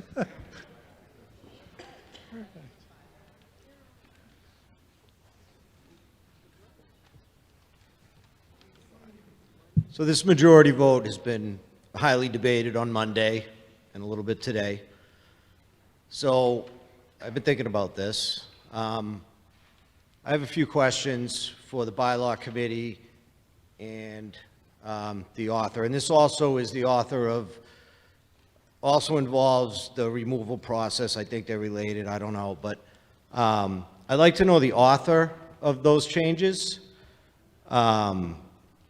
the reason behind it, the intent, and also what went through their head, the pros and cons. Sometimes it's just hard, we get a warrant, we read the item, it's a change. Some of the stuff, selectmen, a select board, whatever, easy. This is maybe a little more complicated, have a little more thought process. So I'd like an answer to those questions, if I may. Who is the initial author?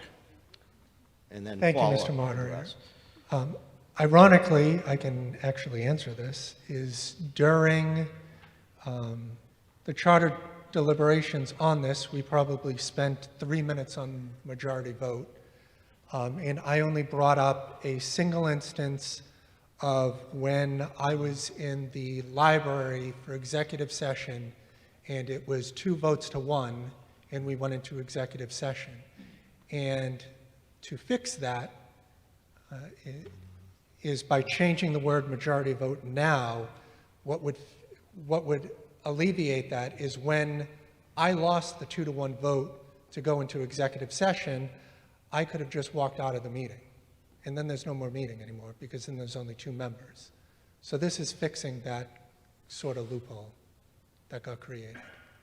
But I think that can also have consequences down the line where, because that majority vote is, that definition is applied across everywhere it's mentioned, in the warrant, in the charter. So that could have, I see that also having consequences. So I think, a town meeting, we should have a full quorum. COVID hits, right? people are sick in bed, don't come to the meeting. Now the full town isn't represented. We're making major decisions. I mean, that's just an example that just popped in my mind, but I think these major decisions should be made by everyone, or at least, you know, the full quorum or a percentage of that quorum that represents the whole town, not just a few individuals. In a lot of cases, you may have that one, you know, exception there where, yeah, okay, I can just walk out. If someone walks out of a meeting and I voted for them and they didn't next year, guess what, next cycle, you know, I'm not voting for you again. You know, that's democracy.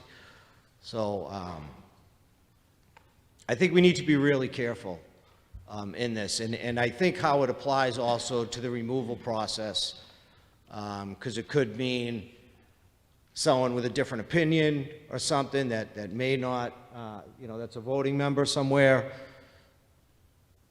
could get ganged up on and removed, so to speak, you know. I was reading through the changes in the removal process further down the line, which I don't even think I can talk about. So I think we just need to be really careful with this. I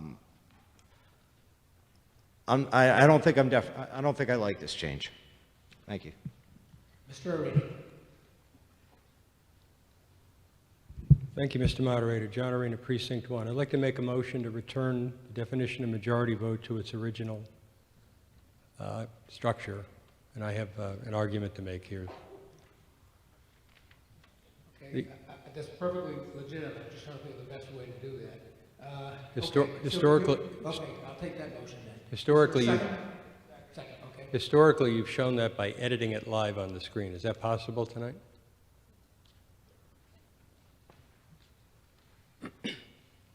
While that's going on, let me explain. I've heard two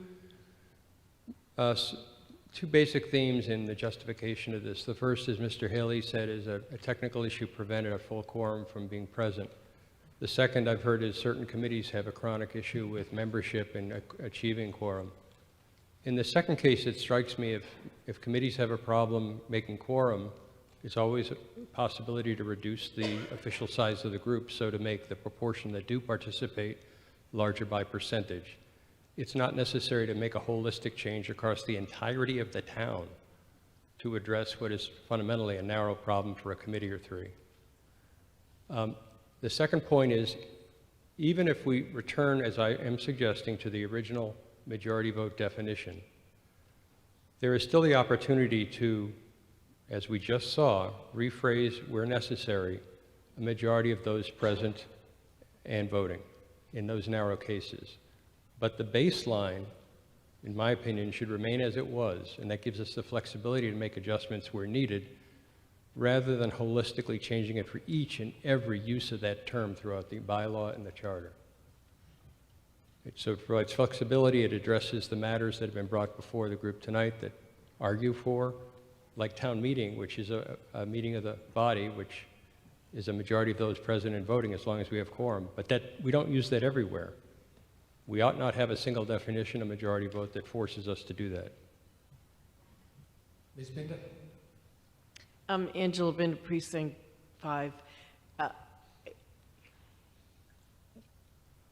Is it true that we haven't been voting in town meeting according to the way the charter is now written, and this just catches up to what has been the practice in town meeting?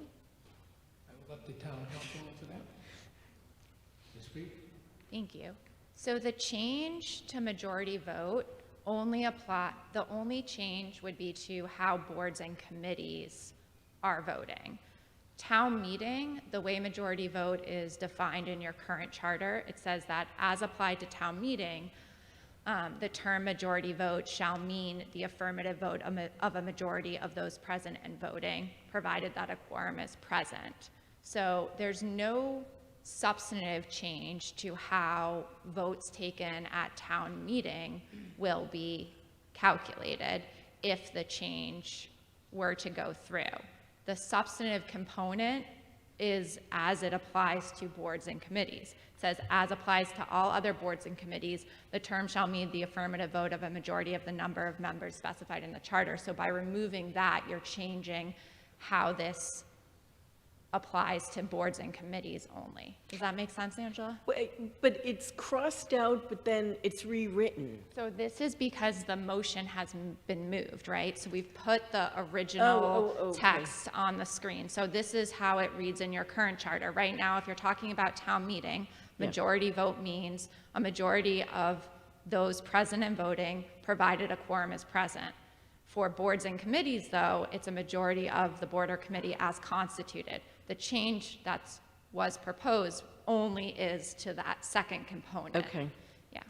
So I like the idea that it is of the number of people present. Having served on the Recreation Committee for many years with 9 members,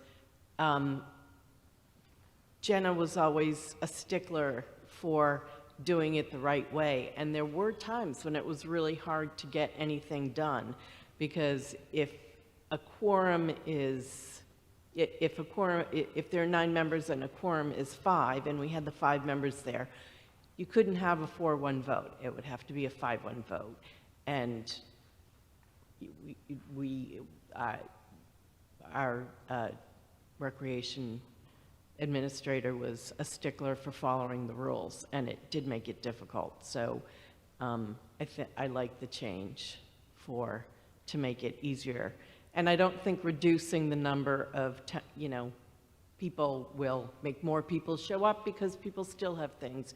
It will still be a percentage of people who are able to attend.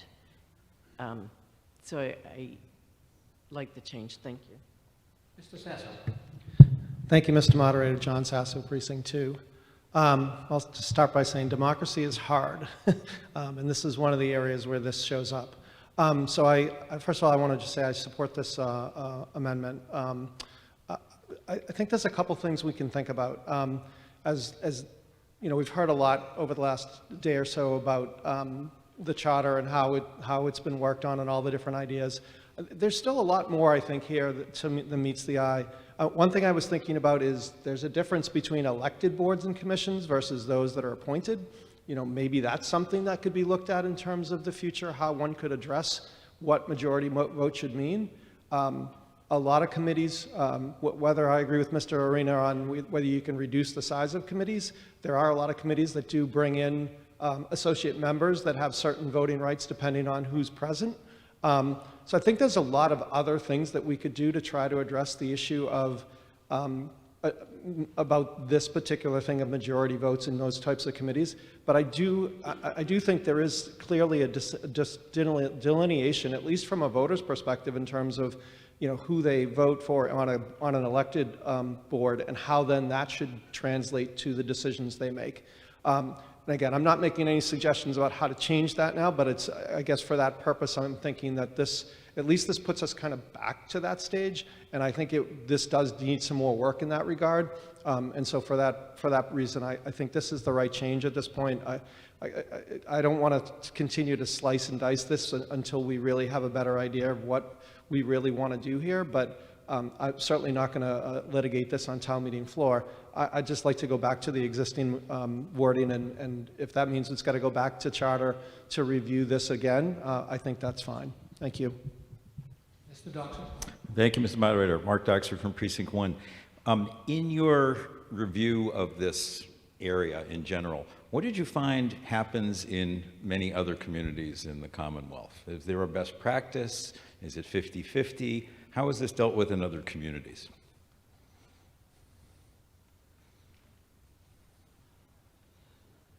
Ms. Reed. So I can't speak to a review done by the Charter Committee. In my experience, I have only encountered this higher standard of voting here in Reading. All the other communities that I work with use the traditional majority vote means a majority of those present and voting for all their boards and committees. The caveat is, and sometimes statute requires a higher standard, and so for those particular votes, we follow the statutory requirements. Thank you. So, comment, there have been a number of instances with elected boards or appointed boards where some members can't make it. So if you have a 5-person board, only 3 present, the current standard could be, unless you have a unanimous vote, you can't move forward, which seems to be kind of stifling to me in terms of what's happening. So as kind of thinking this through, it seems to me that it makes sense to not support this amendment, to make the change as suggested, and to make it, once you already have a quorum, to make it a majority of those present and voting. Thank you. Ms. Freed? Thank you. I just wanted to be clear. I have no legal concerns with either definition of majority vote. This is a policy decision for this body. So please don't take what I'm saying as to be interpreted to mean that you should vote one way or another. I view this as completely a policy decision. Ms. O'Neill? Mary Ellen O'Neill, Precinct 6. I strongly oppose this amendment.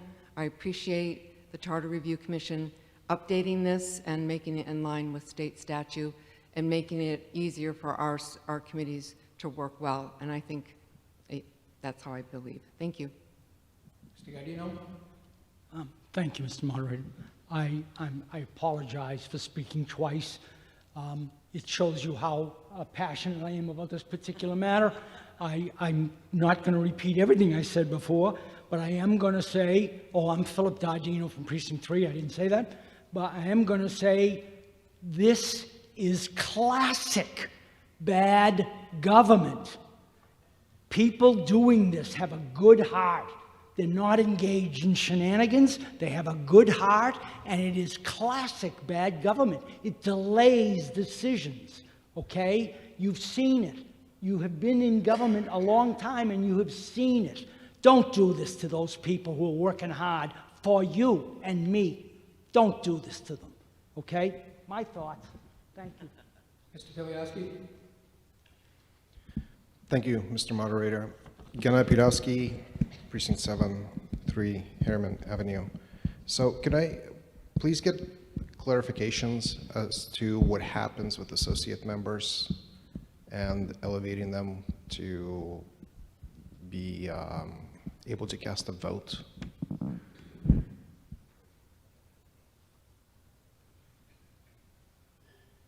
Ms. Freed?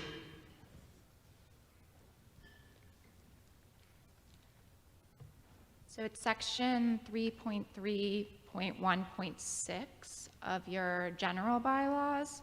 And so generally what happens if there's someone that has a conflict or there's a vacancy, the chair can elevate an associate member for that particular matter to vote. Okay, so if there's a vacancy, not an absence, is that correct? I'm sorry, absence in that case. Vacancies would be filled through the appointment process. No, I mean, sorry, I apologize. Like okay, so what happens in my experience, I'm serving on one of the boards, is we have folks that are members that are not able to attend.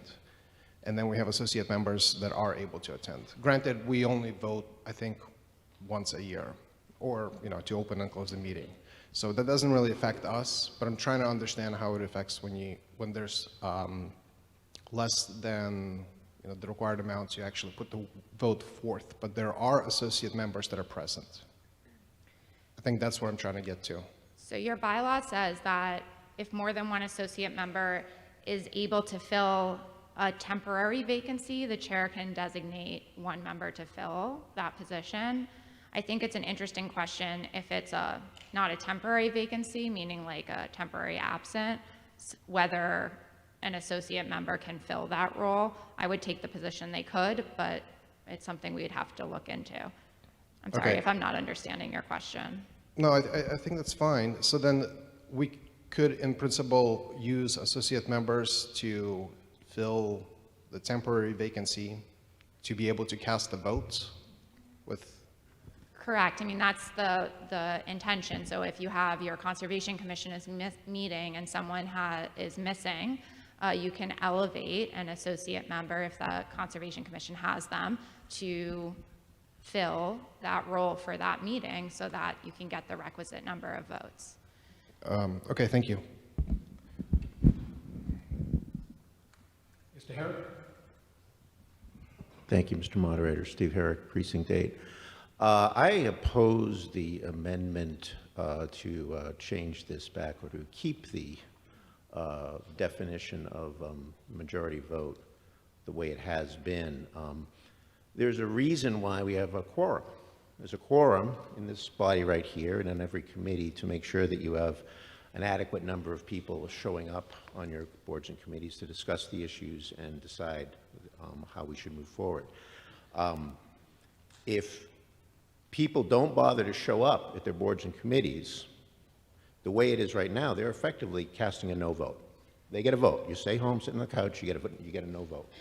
I don't think that's how democracy is really supposed to work. I think we need to get people to be active and involved.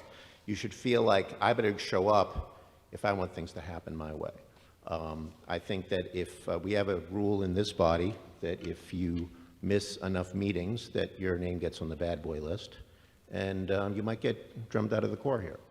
And I don't know any reason why we shouldn't have the same kind of rules, something the bylaw committee should look at in terms of boards and committees. And I know that's counter to our shortage of volunteers, but we need people who are going to be involved, and we need to respect the people that do show up and do the hard work and attend the meetings and do the research and have the arguments, and they should be the ones who get to cast the vote, not the people who are sitting home on their couch. So I think falling in line with the way the rest of the state, or the majority of the rest of the state, at least in terms of every year's experience, the way other communities do this makes a lot of sense. I've never heard of any other organization that has this kind of, like, you know, you have to get the majority even if only half the people show up or 2/3 of them show up. So I strongly support rejecting this amendment and accepting the Charter Commission's proposed language. Thank you. Mr. Barnes? Thank you, Mr. Moderator. Jonathan Barnes, Precinct 5, and I'm speaking now as a Precinct 5 member, not as a member of the Charter Review Committee. I strongly oppose this amendment, largely for the reasons that my colleagues who also oppose it have already said. This will make it more difficult for the boards and the committees and the commissions to get the work of this town that those boards and committees and commissions do, to get that work done. This town, I can't speak for any other town, but it has always been my feeling in the 40-some-odd years that I've lived in this town that it relies to an enormous degree in order to get its daily, weekly, monthly, yearly work done on volunteers on the boards and the committees and the commissions. I have been on the CPDC, I have been on the Historical Commission, I've served on several ad hoc committees, and I take great pride in the contribution that I and my colleagues make. I can speak from personal experience how difficult it is to get that work done. Generally, no disrespect for the open meeting law or any other laws that regulate a democracy, but we on the Historical Commission meet once a month. It is extremely difficult when you can't discuss issues in between your meetings and you only meet once a month to get the work of the town done in a timely and efficient manner. To make it harder to get that work done is not helpful. I do not support this motion, and I urge my colleagues in town meeting to also not support this motion. Thank you. Ms. Murphy? Melissa Murphy, Precinct 8, Van Noten Road, Vice Chair of Select Board. I don't want to discount what people are saying of why they oppose Mr. Arena's motion, but I do want everyone to think about the most recent vote of the Select Board on our tax classification. And with the current definition of majority vote, we needed 3 in the affirmative, or we all needed to agree. And I think that was a great way for us to work together and come to a compromise instead of just passing it on or 2-1 vote. I think that we did justice for all the residents by working together. So I wish that everyone, or I hope that everyone will take that into mind too. I will support this amendment to keep majority vote as it is today. Thank you. Mr. Ventura? Yeah, Mark Ventura, Precinct 2. So I found it. Under 8.123, this is about the removal of an appointed board or committee member. The appointing authority made by majority vote. So if you have a small committee and you set up this vote and someone may be on vacation, it could tip the scales on, do you know what I'm saying? Like it shouldn't apply to that. And then earlier, legal counsel said earlier that I'd have to go back to the article, but the way it was written meant all 5 members of the select board. And then I'm hearing arguments, maybe a different situation, but against that where, you know, we all can't be there all the time. We would have missed this window or something, you know, to your point, Ms. Herrick, earlier. So again, I am supportive of this amendment. To Mr. Sasso's point, until we figure it out and how it applies across the board to everyone.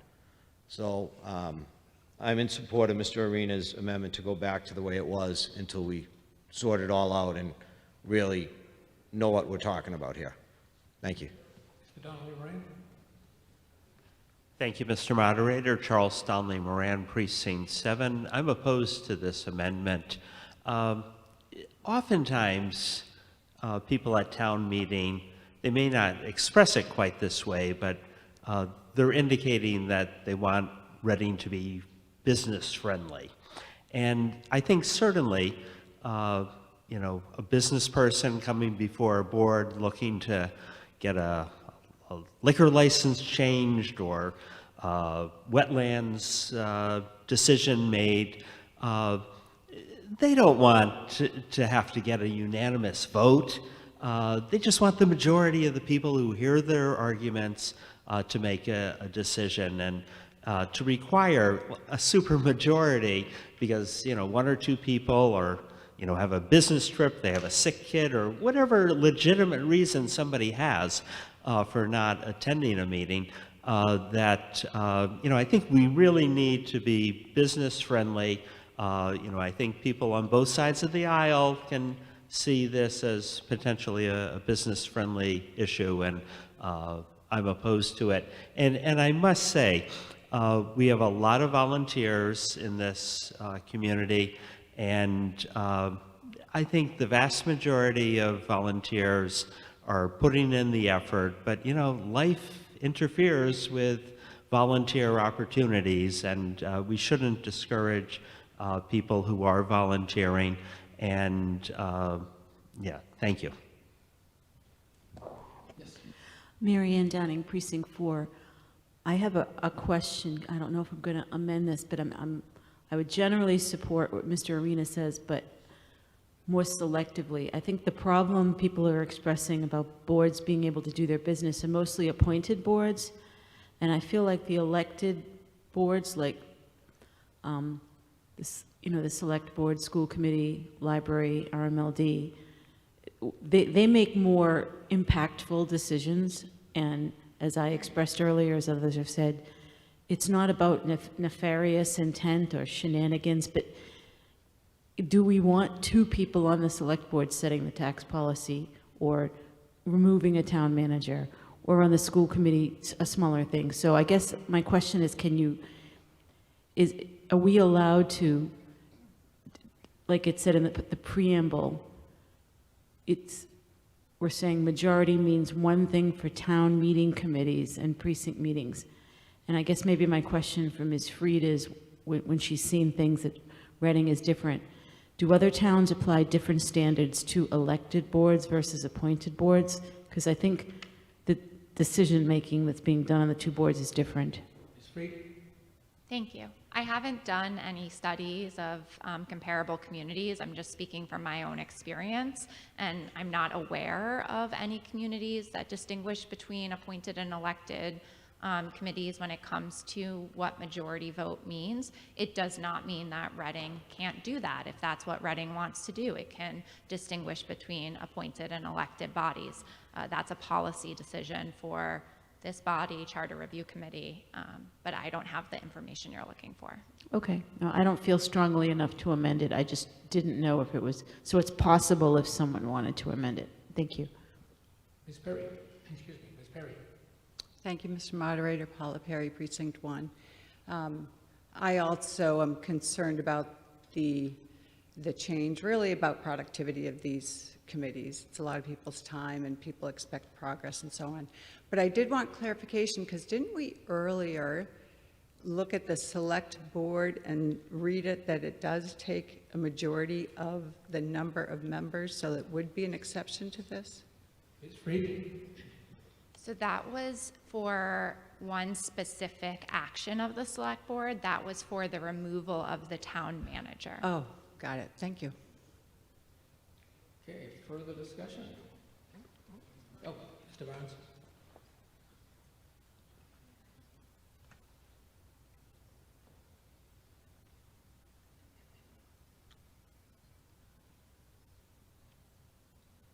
Thank you, Mr. Moderator. Jonathan Barnes, Precinct 5. Just a thought. I continue to reserve my objection to this motion, but to Mr. Ventura's point, and also to Mr. Arena's point, in section 5.5.3, talking about removal of the town manager, where we had the discussion about the charter specifically saying by a vote of a majority of its members to mean a majority of the 5 rather than a majority of the quorum. I would suggest that if town meeting members, such as Mr. Ventura, who feels that there may be boards or committees or situations where it might require, I don't agree with this, but if town meeting as the legislative body feels that there might be a particular singular instance or instances where that protection might be more valuable, it could conceivably be written in, not necessarily to the charter, but to the bylaw in the way it's written in here. I would also say, I know that's already the case on the Historical Commission and perhaps on other commissions. It's specifically written into various bylaws that a vote of, in our case, we have 5 members, and it specifically states in certain sections in our bylaw that a vote of, affirmative vote of 4 is required. So to address, if there are particular concerns with regard to a particular vote or a particular board, that can be addressed in the way in which this definition that you're seeking in this motion could be legislated into the bylaw. I don't believe it ought to be applied carte blanche across the board for the reasons that I've already stated. Thank you. Okay, further discussion? Are we ready for the vote on the proposed amendment? Just to make sure you understand what you're voting for. If you vote in the affirmative, it means that you're voting to remove this section from the motion, leaving the charter the way it is today. So a yes vote leaves the charter the way it is today, and no vote leaves this in the motion. We all set? All right, all those in favor of the proposed amendment? No. What's the problem? Which is the... I'll say it again. Okay, we have a proposed amendment which would remove the wording of the new Charter Commission wording out of this and revert back to what the charter is today, which means that if you vote yes, then a majority vote still means a majority of all of the members, no matter how many are voting. If you vote no, it means you are agreeing with the change that the Charter Committee has recommended. You all set? Okay. All those in favor of the proposed amendment, please raise your hand. Those opposed? And the motion does not carry. Okay. Where are we? Section 2.6, I believe. Mr. Haley?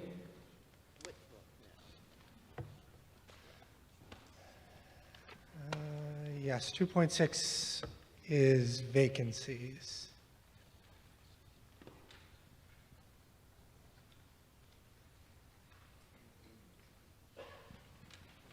Okay, is there, do you have any comments, or you want discussion? Just discussion is Okay, fine, is there Alan. discussion? Okay. Oh, yeah, I'm sorry. Mr. DeRizzo. Thank you, Mr. Moderator. Tony DeRezzo, Precinct 2. I just have to question what means by after providing the member an opportunity to be heard. Right now, they could be heard at the precinct meeting on the first night of town meeting. They could be heard during town meeting when the vote comes up, because they're still technically a member. They could email their fellow precinct members. They could contact the town clerk. I'm not certain whether this would require us to actually hear from the member, the town meeting people who missed the meetings and would be voted out. Mr. Barnes. Thank you. While it is the case, and we were aware that it's the case, that the opportunity is provided, we had many discussions about a whole host of issues, but in particular, due process rights that were or were not incorporated into the charter. And this was one of those that, although it certainly is the case that the opportunity is provided, we thought that it warranted including it in black and white in the charter to say specifically that the opportunity was required. Okay, thank you. Mr. Arena. John Arena, Precinct 1. Same question as Mr. DeRezzo. Is the clause after providing the member an opportunity to be heard, is that exhaustive? Is that the extent of the remedy the member has? Today, it is common practice in town meeting to have the precinct chair or colleagues of the individual raise their objection as a proxy. This construction would appear to say there's one and only one remedy, and that is the member shall be present and be heard. Is that the correct understanding? I don't think so.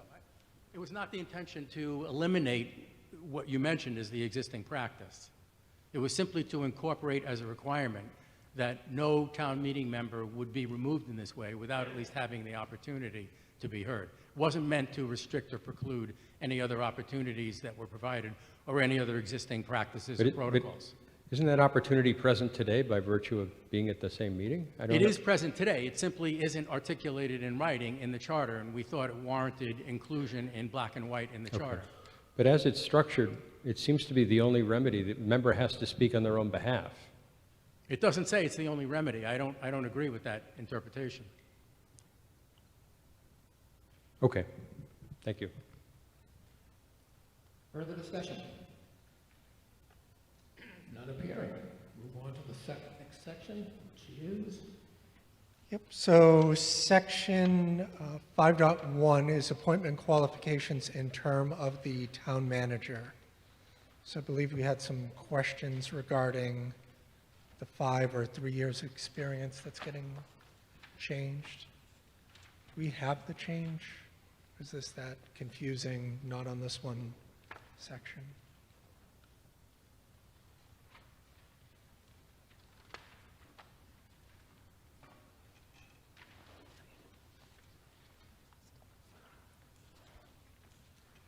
Perfect. So yes, obviously we're changing select board in some other language, but we had ended up speaking with a town manager from Groton or something like that, came in way back in the beginning and went over the pool of candidates for town managers and the job market changing. So that is why we ended up going with making it more of equivalent experience, as the applicant pool for town managers has been greatly shrinking over the years. So that's the change behind this. And then everything else, I believe, is, there's one more section. Oh, we struck out the termination pay. It can be in the contract. This was struck out because there was, as you recall, 3 years ago with Bob's contract, before this body, was whether or not he got severance pay or whatever, and I believe we ended up giving them something, town meeting did. So this is removing that section from there altogether.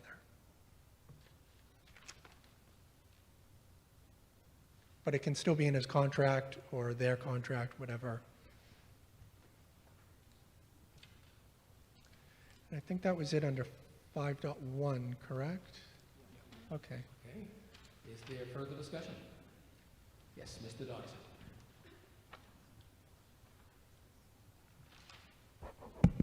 Thank you, Mr. Moderator. Mark Doxer from Precinct 1.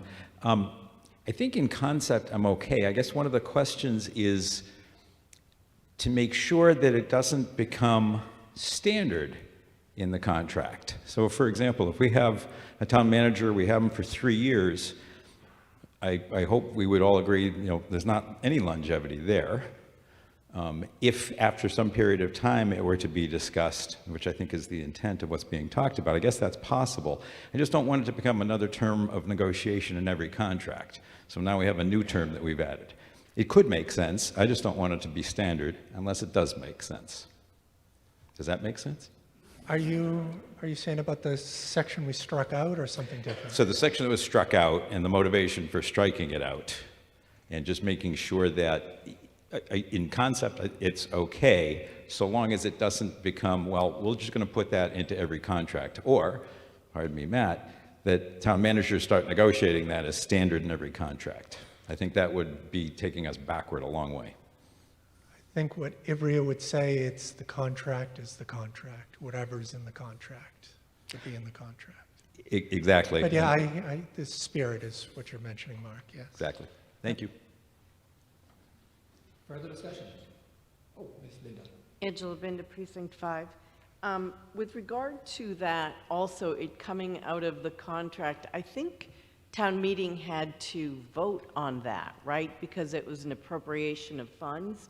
If it's in the contract, does town meeting still have to vote upon that? Or is it just, so it's taking it out of town meeting's hands and putting it solely in the select board's hand, is that correct?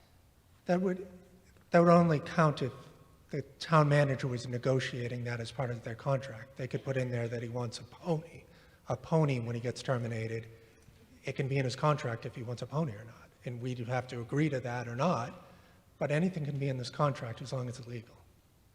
So, Right, but I think town meeting actually had to vote upon it because correct. it was, right. But that was different because that money had to come from somewhere, as opposed to if this was in his contract, then the money would have to be ascribed somewhere else already, right? Ms. Reed? Thank you.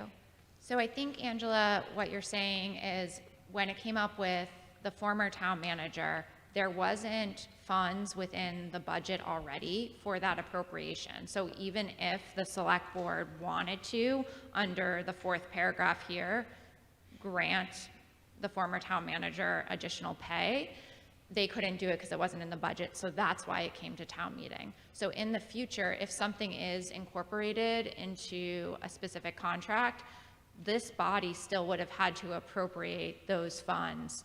They may not have had to vote expressly on, do we want to give them right now, but they would have had to allocate those funds for the town manager.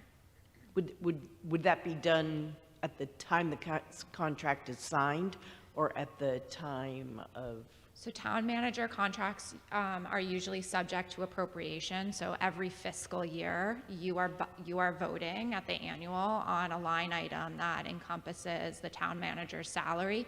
To the extent that the select board anticipates a financial payout, they should increase that salary line for that fiscal year to incorporate those additional funds. And that would come to this body. In actuality, oh, sorry.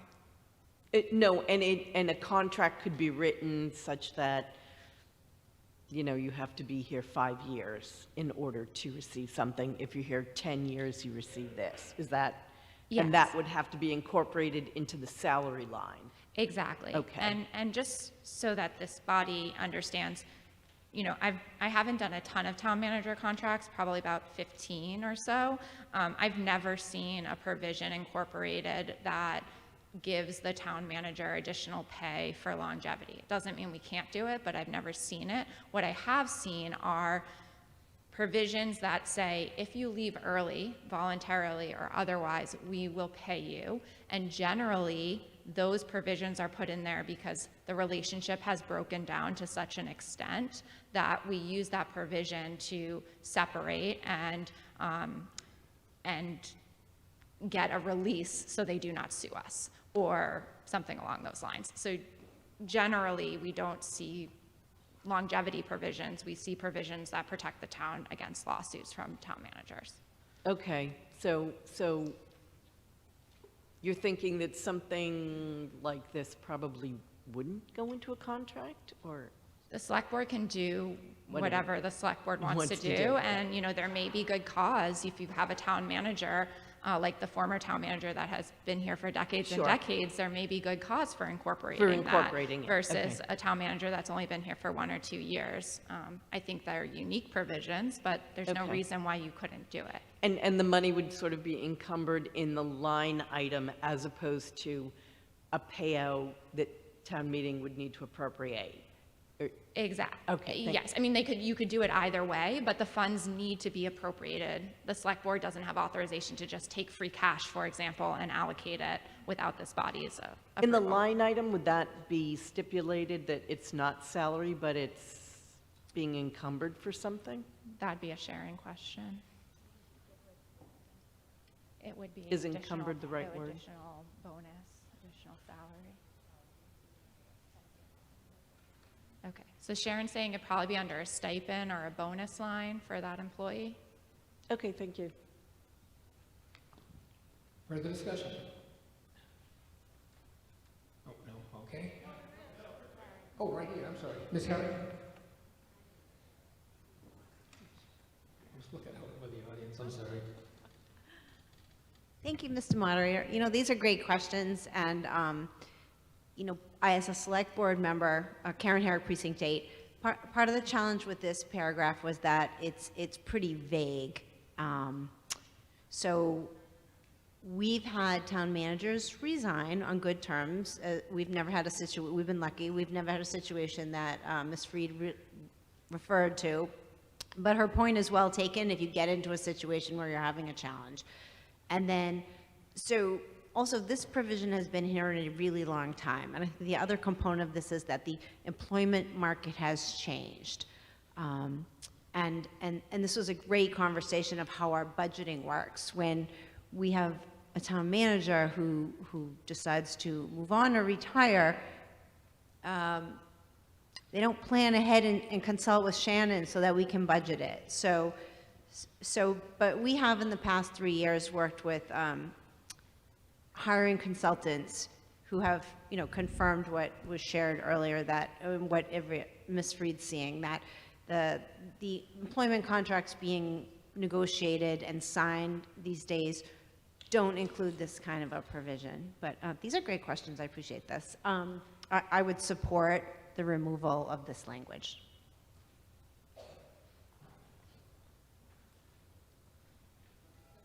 Further discussion? All right, we'll move on to the next section, which I believe is 5.4.2, is that right? Yes. So this is long-term absence related to the town manager. I believe we had an earlier question on that, Alan. Yes, before we move on, what is the change? Oh, I'm sorry. Could I, just 1 second, please.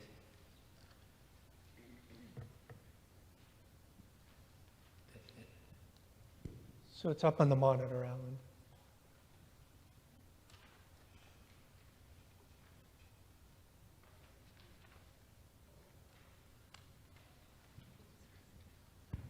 I'm all set, okay? You all set? Yes. Okay. Mr. Sasso? Thank you, Mr. Moderator. John Sasso, Precinct 2. So the way I read this is, so 541 basically says the town manager appoints an acting town manager in the event of some temporary absence but that is only supposed to go up to 30 days. And then 542 basically says, well, if it goes above 30 days, then the select board better quickly after that appoint a qualified individual. So I'm going to make a recommendation, a motion here to change this, and Mr. Moderator, you can determine whether it's in scope. But I think the intent of this change is to recognize that there might be a hiatus between a acting town manager appointed versus the select board then being able to appoint someone else in the interim after the time exceeds 30 days.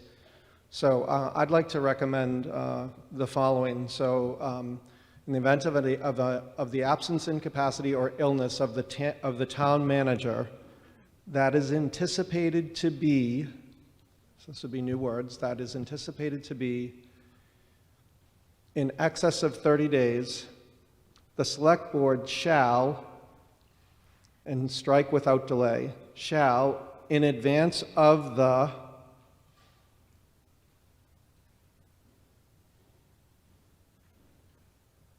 in advance of or immediately following the extended absence. I think immediately is spelled wrong, but.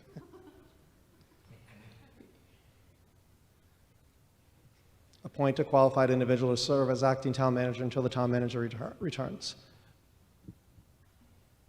Yes, I would allow that, yes. Okay. Is there a second? Second, okay.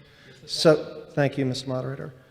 So, again, to kind of plug the hole, I suspect there'll be cases where you know in advance that someone's going to be out greater than 30 days, and in that case, you should give the select board, who's only meeting on a schedule, the opportunity to address this as far in advance as possible to avoid the kind of the donut hole in the 30 days versus when you hire somebody. But I also kept the verbiage in there that said or immediately following, because there may in fact be a case where maybe the extended absence, or maybe the absence isn't intended to be extended, but therefore it might turn into extension. So obviously you want to continue to give the select board the ability to make that appointment after the case. So those are my recommendations to kind of fill that hole. Thank you. Further discussion on the proposed amendment? Mr. Herrick. Steve Herrick, Precinct 8.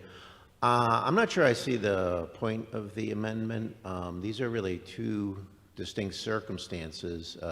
The temporary absence is intended to cover a situation where it says by letter, file the town clerk and the board of selectmen, the town manager. So this is the town manager in this sense is saying, I have to go in for a procedure, so I'm going to be out of pocket for the next 3 weeks. And then he's going to assign somebody as his designate to act in that interim. So that's one circumstance. The long-term absence really means that he may be out, it may have been unanticipated, but it really is just requiring, it's a different circumstance, it's requiring the select board after 30 days of absence, which may not have been anticipated or may have been anticipated, they are now required to fill that spot with an acting town manager until the town manager returns. And it's really the difference between like your short-term disability and your long-term disability, like kicks in at some point. And they could appoint the very same person who was previously designated as a qualified individual, or they could, maybe that it was vacant because they didn't have anybody there for 30 days and they were kind of saying, what do we do now? I'm not sure. I think it just complicates things. I don't think it adds any clarity. I think as written, it covers the circumstances that the charter is intended to cover. And really, the only thing we're talking about is this terms of employment. That's the really only change, plus gender neutralizing this. So I don't think I support the amendment. Thank you. Any other side? Thank you, Mr. Moderator. Lynn Arena, Precinct 1. My only question is a clarification. I understand the intention of the amendment, but the immediately following extended absence sounds like the town manager is returning, meaning the absence is over. Does it mean immediately following the 30-day period? I guess it's a question for Mr. Sasso. Mr. Sasso? Thank you, Mr. Moderator. John Sasso, Precinct 2. No, the immediately following was intended to be so the way I read this, and I heard what Mr. Herrick attempted to clarify for me, is that you might have an absence that goes above 30 days, and maybe you know in advance that it's going to be above 30 days. And so the way this was written originally is, the way it seemed to be written to me is, if the absence was in excess of 30 days, then the select board shall, without delay, appoint a qualified individual. So that was intending to me that they were going to wait until the 30 days was up before they were going to appoint somebody.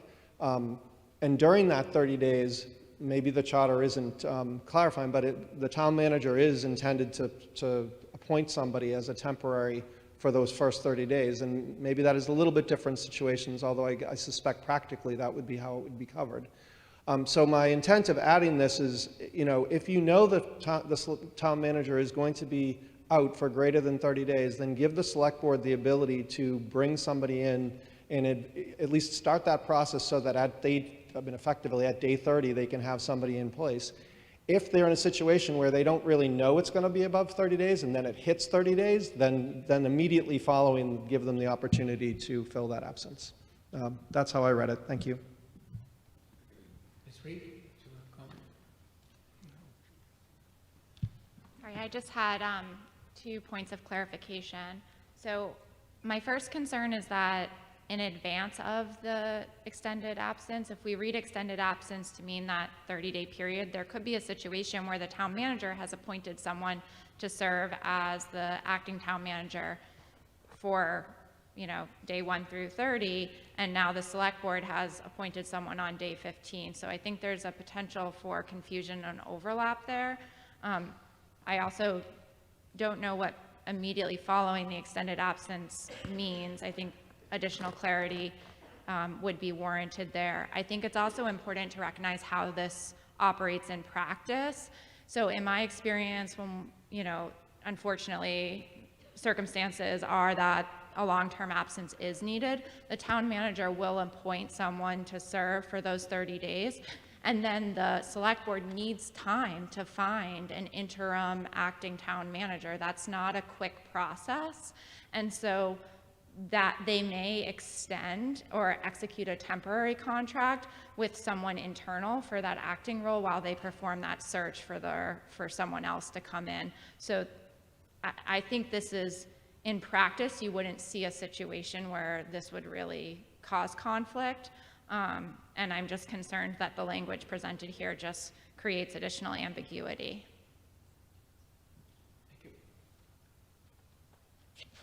You all set, Mr. Arena? No, I'm waiting to be called on. Oh, I'm sorry. Mr. Arena. John Arena, Precinct 1. I have a question for Ms. Freed.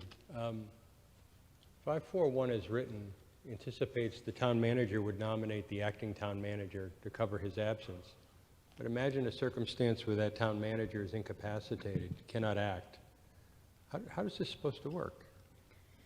I mean, I think, yes, this doesn't expressly address that situation, but I think in those situations, the select board could step in. I don't think there would be any issue there. Also, I don't know, have you designated Jane as your acting for whenever you're out? Yeah, so I would take the position that Jane has already been designated to serve as the acting town manager whenever the current town manager is unable to serve. Okay, then this makes much more sense, and there's no need to memorialize that or reduce that to writing here. I believe it's already been reduced to writing in emails to myself that, Jane's going to be taking over, but I don't know if you've shared it expressly with Laura. The town manager is saying he sent a memo to the select board and to the town clerk already. All right, it's already wired to happen. Thank you. Mr. Carnahan? Thank you, Mr. Moderator. Joe Carnahan, Precinct 7. This is actually a question in a similar vein, just to try to understand how this would work if this amendment were not to pass. So if this amendment does not pass, is the select board if the town manager does not appoint a delegate, which admittedly is a hypothetical right now, as you said, would the select board be prohibited or rather forced to wait 30 days to appoint an interim town manager without this amendment? Because I think that's the gap that this amendment is trying to close. But if that gap doesn't exist, then we're already set. Ms. Reed? So I think if you're reading it strictly, there is a potential for a gap. I think in practice that wouldn't actually happen. So if that is the gap we are trying to close, we could redraft it to say something like, in the event of absence of incapacity or illness of the town manager in excess of 30 days, or in an event where the town manager has not designated someone under 541 to serve, The select board the shall. select board shall appoint a qualified individual to serve as acting town manager until the town manager. I think it's in practice unnecessary, but if there is a concern about filling that gap, if you give me a couple minutes, I can play around with the language, but I think something along those lines may serve your needs. All right, thank you. I would definitely support an amendment that closes the gap. I think it's worth closing, especially if it's not that hard. I do understand that the current wording is not all the way there yet, but I appreciate that we're trying to close this gap. Thank you. Further discussion? Proposed amendment. Mr. Talbot, are you coming down to speak? Or? Yes. Oh, somebody else, I'm sorry. My colleague, but as long as I'm up, sure. Dave Talbot, Precinct 5, I'd like to move the question on this amendment. Thank you. This amendment. Okay, that requires a 2/3 vote. Do I still have my counters from the other night? Let's see. Ms. O'Neill? Yes.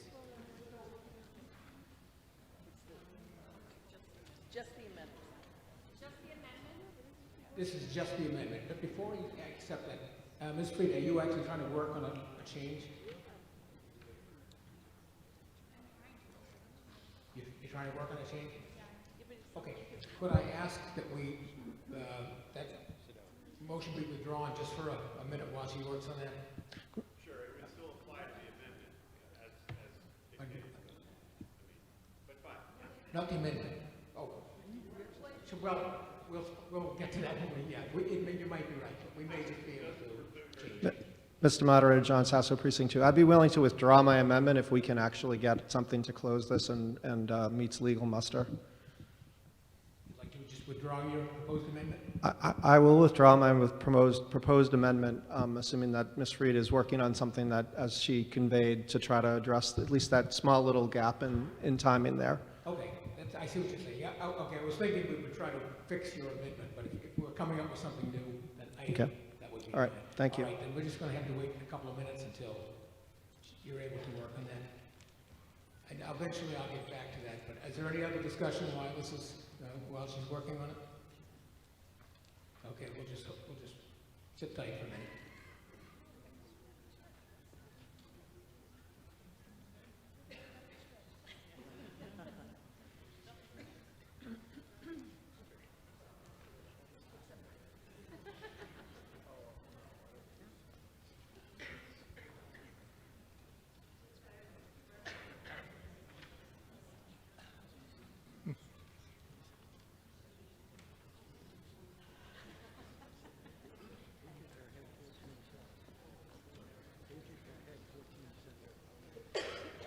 Ms. Fried? I just want to ask the body one additional question. So the way that temporary absence, it says, is limited to anticipated temporary absences, where long-term absences is defined as in the event of the absence, incapacity, or illness. So it does seem that the select board would have the authority to potentially appoint someone if there is an incapacity, if the town manager is incapacitated. Do you still want additional language? Yes? Sasa?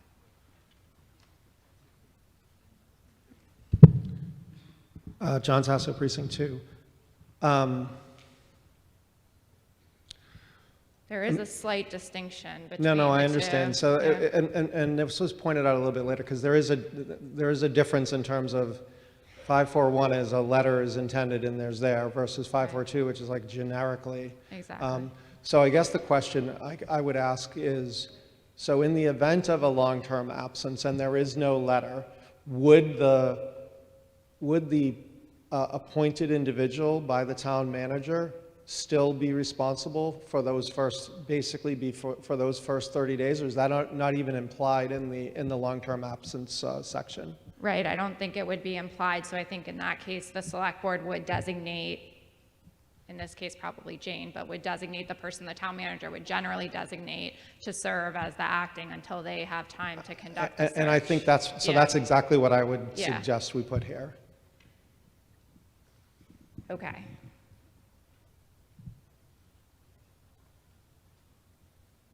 So we could add a sentence then at the end of 542 that says, where the town manager has not filed the letter specified in 541 with the town clerk, and the absence is anticipated to exceed 30 days. Oh, yeah, sorry. And the absence is anticipated to exceed 30 days. The select board shall appoint a qualified individual to serve as acting town manager.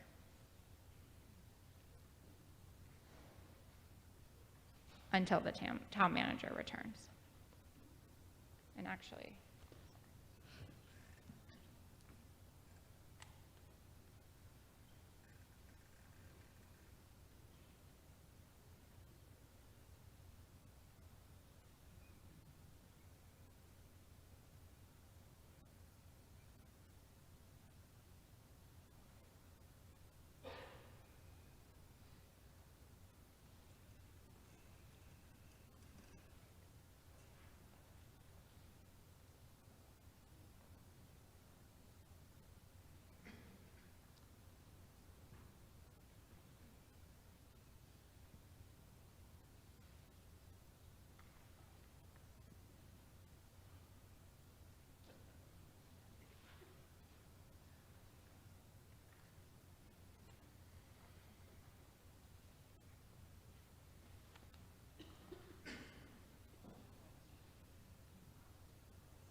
I think that addresses the issue, but drafting on the fly, I always appreciate additional eyes. So if people think this doesn't accomplish the intent, please speak up.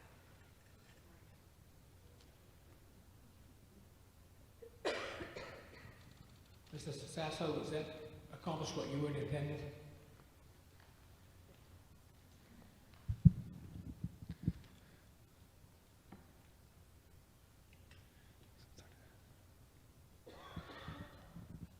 I guess the only other question I would have is, in the case where he or she has not filed a letter, would the requirement for the town manager is the designation of the qualified individual by the town manager separate from the letter that would be sent to the town clerk regarding the absence, or are those one and the same? So generally, the letter just says that if I am absent, this is the person that serves as the acting town manager. I wouldn't think that every single day the town manager is going to be absent. They need to submit a new letter. Okay, all right, then yes, this is fine, thank you. Okay. Is there any objection to that being his amendment?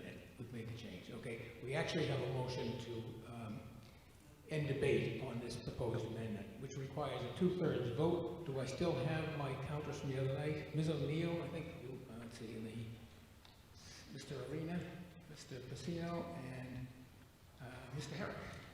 Okay. This is a vote to end debate on this particular proposed amendment. All those in favor of ending debate, please rise.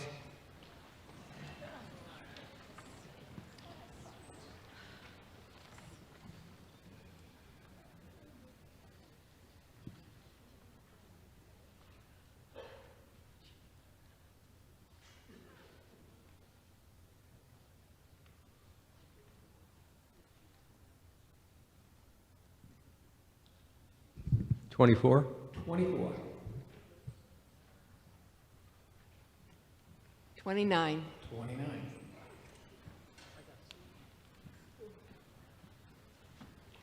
26. 26. 36. 36. And those opposed, please rise.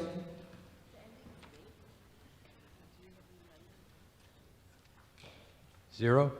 3. 3.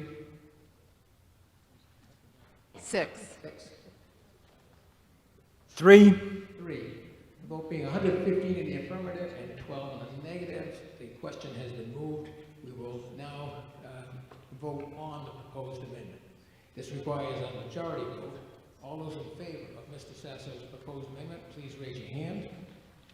And those opposed, and the motion carries.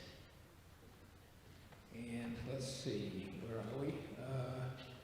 Is there anything else on 542? Okay. No, I believe that was it, Alan. All right, we'll move on to, I think it's 8112, is that right? 8112? Yeah. Point of order, Mr. Strubel? I know it's Jeff Strubel, Precinct 7, and a member of the Charter Review Committee. Excuse me. I know we've tabled Article 8 to get here, which I think is a good idea. I mean, we seem to be moving along. That's great. However, we have not yet had the Charter Review Committee's presentation on 8.11.2 in Article 8. And we're sort of jumping the gun here. I'm not sure if you want to ask for a presentation from the Charter Review Committee before we do this in Article 9, or do you want to table Article 9 and go back to Article 8 and have the full presentation as we were intending to do? Difficult question, I'm sorry. Rather than getting too bogged down, I think we do the presentation. That's probably not a bad idea. Okay, can we? It would be done by Jesse, so, okay. I think that would be smarter. Sorry. I thought I was going to get up doing it. Ms. Arnold.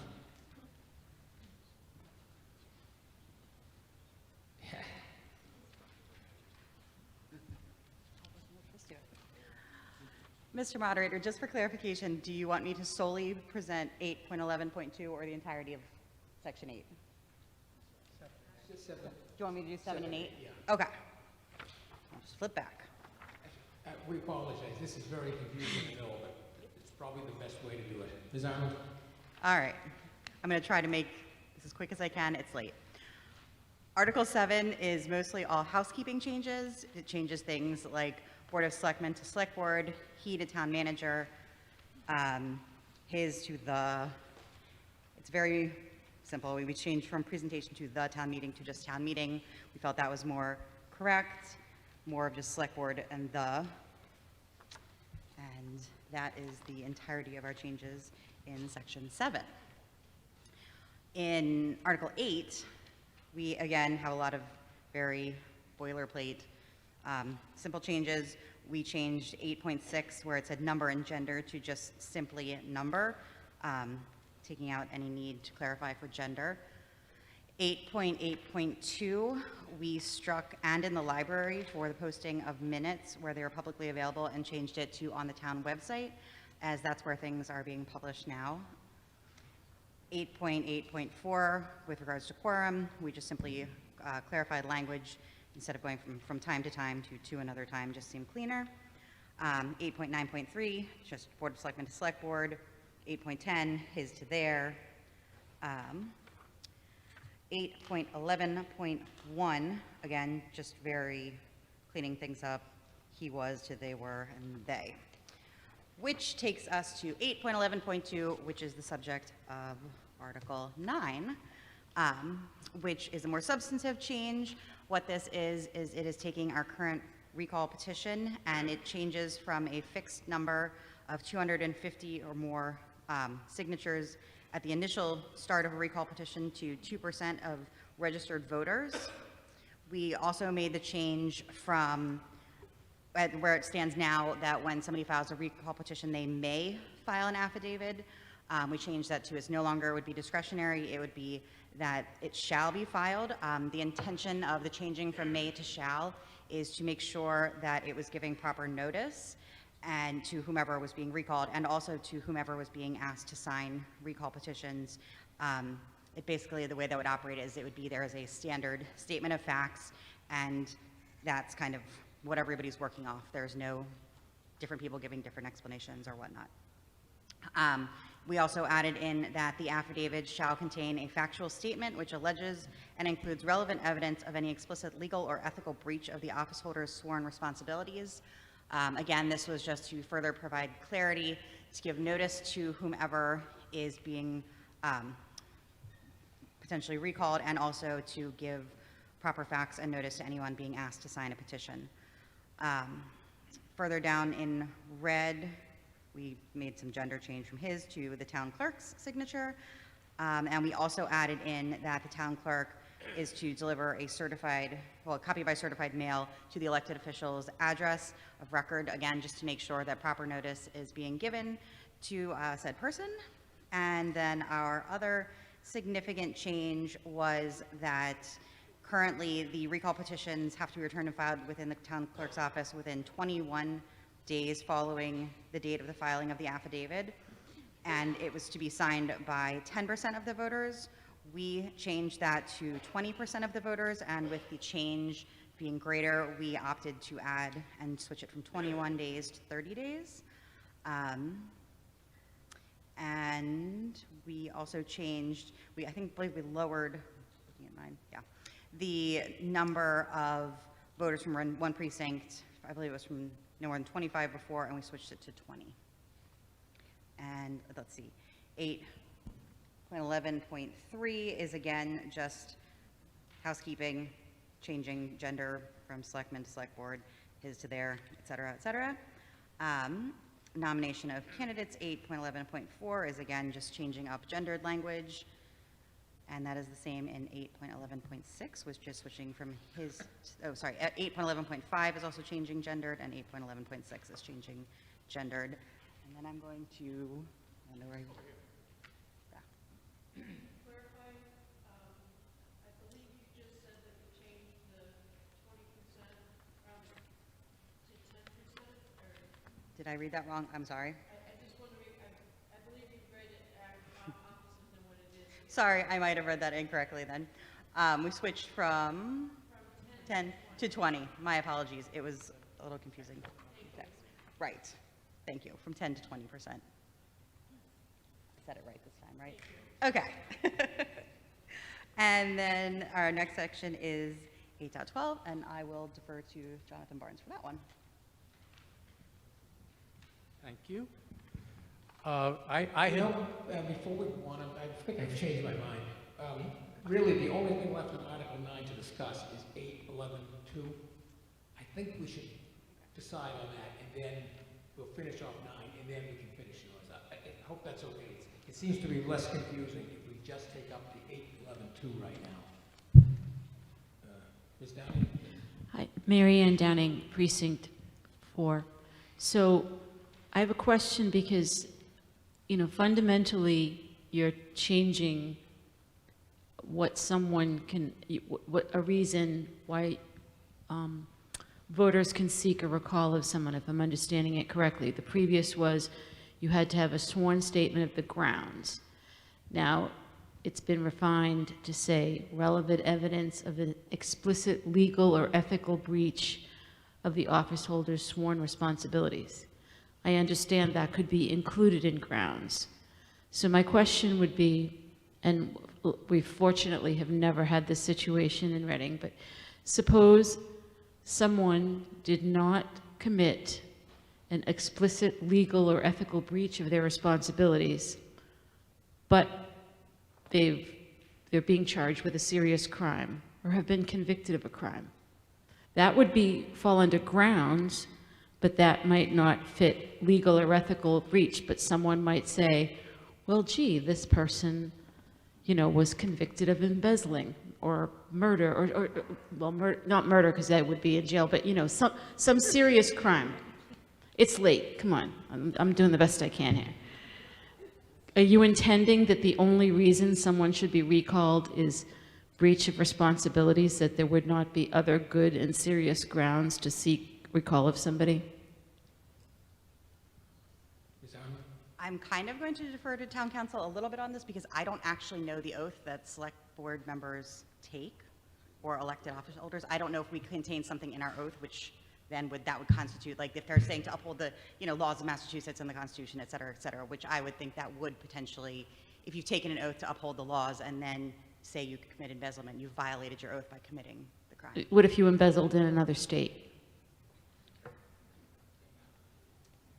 It happens.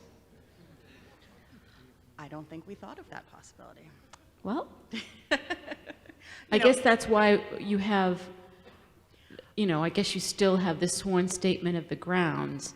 Right. But maybe you could say, if applicable, the affidavit could contain a factual statement of explicit legal and ethical, but there could be other grounds. I guess I just wanted to understand. I appreciate, obviously, you can't just, people don't do it just off the top of their head. They have to have grounds, but I don't know if those are the only grounds. Is legal and ethical breach of their sworn responsibilities, because I think we may have sometimes there may be other reasons why someone may need to be recalled. I guess you're saying other reasons. Like there's the laws of the Massachusetts where they're just, I guess it's kind of, it when you see it. If somebody was, maybe they're under indictment or something and they just really can't be on the board. They've got to, I mean, kind of to that, it gets into like kind of a question of innocence until proven guilty and stuff like that. And, right to, fair trial, all that stuff. I know one of the things say somebody has a restraining order on them or something and they can't be around, I don't know, just some kind of reason where people feel like we don't think this person is the appropriate person on this board. I mean, that would just, it's going to be fact specific. We would have a sworn statement. I don't. I mean, I think to a certain degree, like, yes, I think part of our discussion in this was, related to the fact that I know that I asked the town clerk to do her best to provide numbers for what the 2020 recall cost, and that cost the town about $30,000. And that is a lot of money to be spent, and our intent with this was to make sure that it is very clear and to make it a high bar. So it's not just like,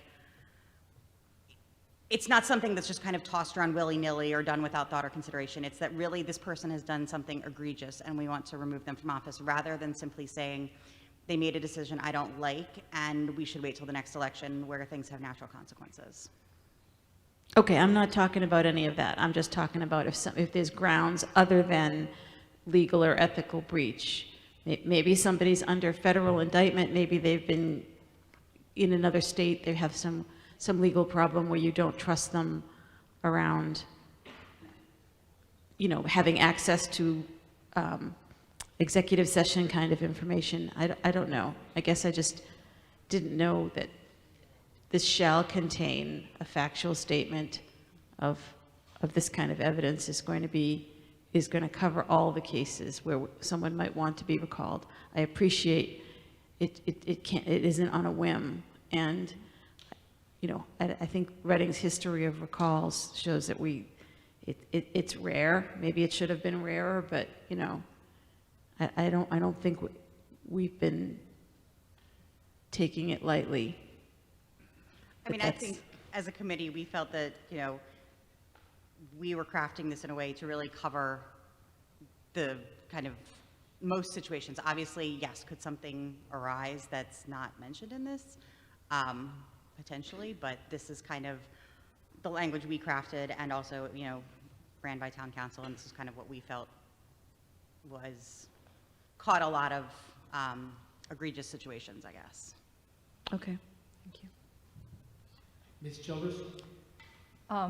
To her point, I really would steer away from indictment rather than actual conviction. And especially when you're going to include out of state, there are things that we may not consider a reason to leave your office here that another place might consider reason to put you in prison. And having known somebody who was put in detention for many months and the effect it had on their life, and they were completely cleared, no charge was carried through. They were just waiting for a lawyer to represent them for a hearing. I really would steer away from that. And that wasn't, you know, any of our intent to include anything like indictments, because certainly indictments can be dropped or somebody can be proven not guilty or whatever. It's really about like a factual finding. Yeah, thank you. Mr. Arena? John Arena, Precinct 1. I'm confused what role the town will play in interpreting the affidavit as it's written there. Is it suggested that the town will review the affidavit and judge whether it's sufficient or adequate or meets the bar? Is it injecting itself in the process whereby a voter registers their view of a complaint? That's not our intent, and the town clerk can correct me if I am wrong on this, or anyone else in the committee, but it's more that I believe the way it stands now, there's a choice to file an affidavit, and so what this is making it is making that you shall file an affidavit, and you file an affidavit, so it's they're not being asked to judge the merit of your affidavit, but the person would make the affidavit. Then I'm confused why the words chosen were shall contain a statement which includes the allegation and relevant evidence of an explicit legal or ethical breach of sworn responsibilities. That's pretty narrow. Yes, it is pretty narrow, and it is to provide sufficient notice, because our thought was that by tailoring this so narrowly, it means that you have to give a very fact-specific explanation. Who's going to judge if it's fact-based and specific? Who's the judge? I'm going to defer to town council on that. Ms. Freed?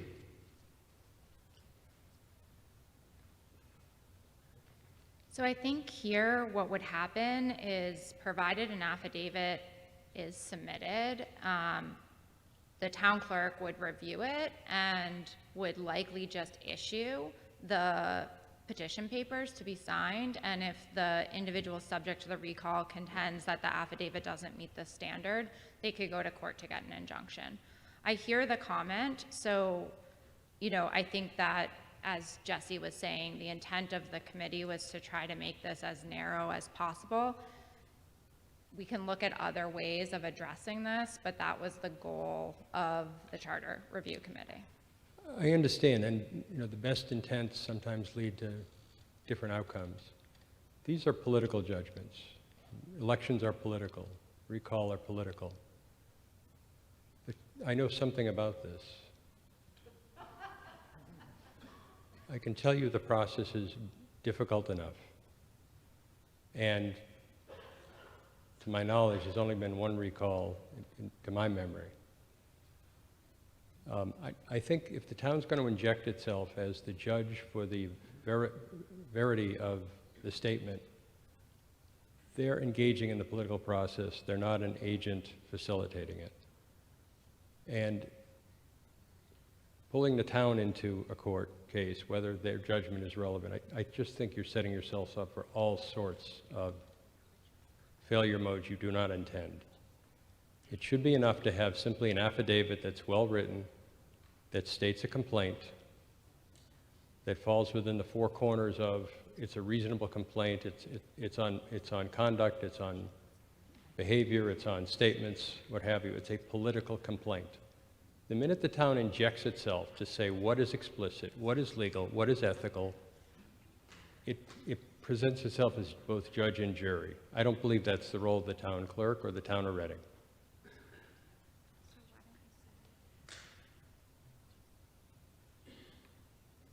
I would be content with something that specified an affidavit is required, and maybe the character of it.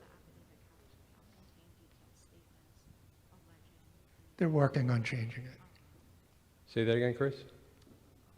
They're working on different language, John.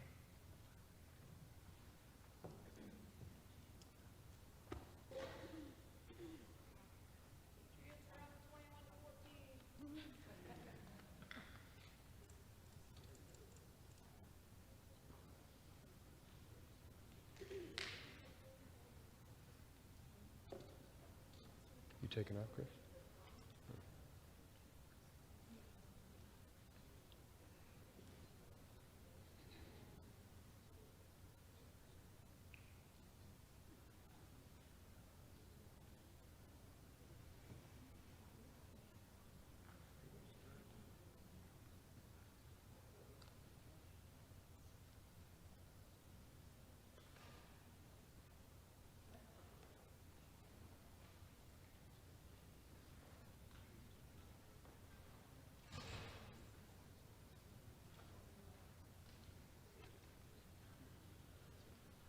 Is Arnold on the street?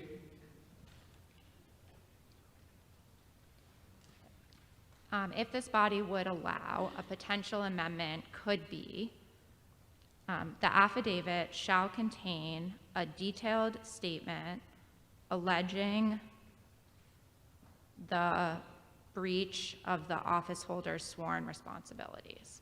And I think that's broad enough to encompass what prior speakers have asked about violations out of the jurisdiction of the state or things that may not be specifically breaches of state law, but may violate, code of conduct or other kind of provisions that someone believes would be necessary to hold that office. And Ms. Freed, your earlier comments were that if it were in basic form, the natural reaction would be to just issue the petition. If it's Yeah, my legal advice would be if there are sufficient number of signatures that have been certified by the town clerk and there are voters from the requisite precincts, that the town clerk's office and the board of registrars wouldn't get involved in the sufficiency of the documentation, provided on its face it looks okay. So I would use like the same standard that we would use for like an administrative search warrant. If it's missing a name or a date that's required, obviously then you could deny it. But if it has all the requisite statutorily required and required information, we would issue it. okay. Turning attention now to the number of required signatures, what is the current current minimum requirement as it stands to this moment? 250. Sorry, not for the affidavit, but for the, I'm sorry? sorry, I'm blanking here, one moment.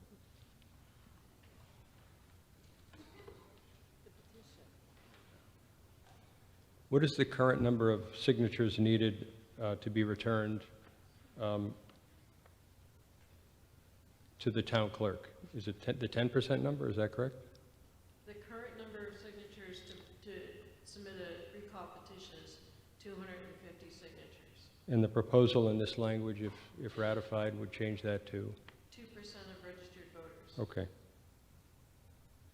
The language at the bottom of the second paragraph.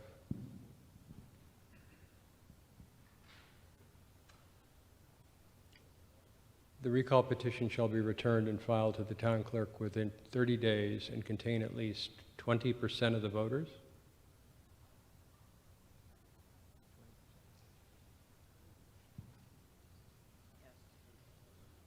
Is it 10 or 20 today? Chris? Currently it's, The town clerk says it's currently 10. yeah, currently it's 10, it's changing to 20. We have elections where 10% of people don't show up. They're not recall elections. We have elections where 20% don't show up. I can tell you that the 10% threshold is brutal. If you want to, this is meant to be hard work. It's not meant to be impossible. This is the fire alarm to the process. You pull it when you need it and it's hard to pull. It's the emergency brake to the process. Why don't we make it 100% of the voters? Why don't we just make it impossible? If you can't get 20% of the people to come out on a good night, you simply aren't going to, you're raising the standard to an impossible level. You are making this impossible. The goal of this is to be hard, disciplined process, but under the right circumstances, achievable. I believe the changes to the required number of signatures returned should be returned to the current 10%. There's been a single recall election to my knowledge. It was incredibly difficult to do. It was necessary, but it was incredibly difficult. This will make it impossible, and that's not the goal of this body. I'd like to make a motion to return the percentages. Before we do that, are you accepting the The proposed early- amendment that Ms. Yes, Reed wrote? yes. So let's take care of that, and then we'll come back to you for another proposed amendment.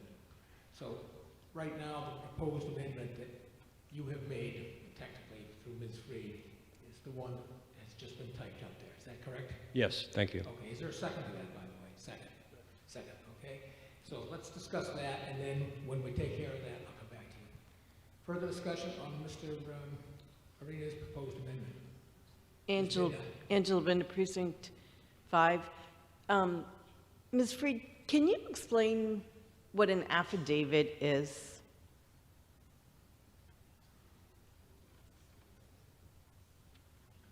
So an affidavit is a statement that includes facts, assertions that the signers to that statement are attesting are true and accurate to the best of their knowledge. And there will be no judgment made if it's written, the town clerk would accept that. Is that what you're... That would be my advice, yeah. That's not the role of the town clerk. I think, you know, in reviewing other communities' recall provisions, their provisions seem similar to what you currently have here, where there's sworn grounds need to be provided. Here you have this additional bar that now, if this amendment passes, that it also needs to allege breach of the office holder's sworn responsibilities, which I have to say I don't think is a very high bar. It's almost like unnecessary text. I would argue it's unnecessary at this point, but if you want to have them... What do you mean it's unnecessary? I mean, I guess I don't know what the difference, what grounds would there be unless you're asserting the office holder has violated their sworn responsibilities. You wouldn't be seeking recall unless you believe they've violated their duties, right? So what's the point of that text? Well, you know, what are the office holder's sworn responsibilities? If we're talking about recalling, can we find out what exactly a select board member's sworn responsibilities are? Yeah, Laura, you probably know it better than I do, but uphold the Constitution, the bylaws of what's the text of this? Can't hear you. Sorry. The oath reads the Constitution of Massachusetts, the general bylaws of the town of Reading, and the charter of the town of Reading. So they need to uphold the bylaws, the charter, and the Constitution. So, Does that answer your question? So an affidavit would have to contain a statement of how that was violated? Does it have to specify that? As drafted, the answer would be yes. I think, let me talk to Jesse for a second.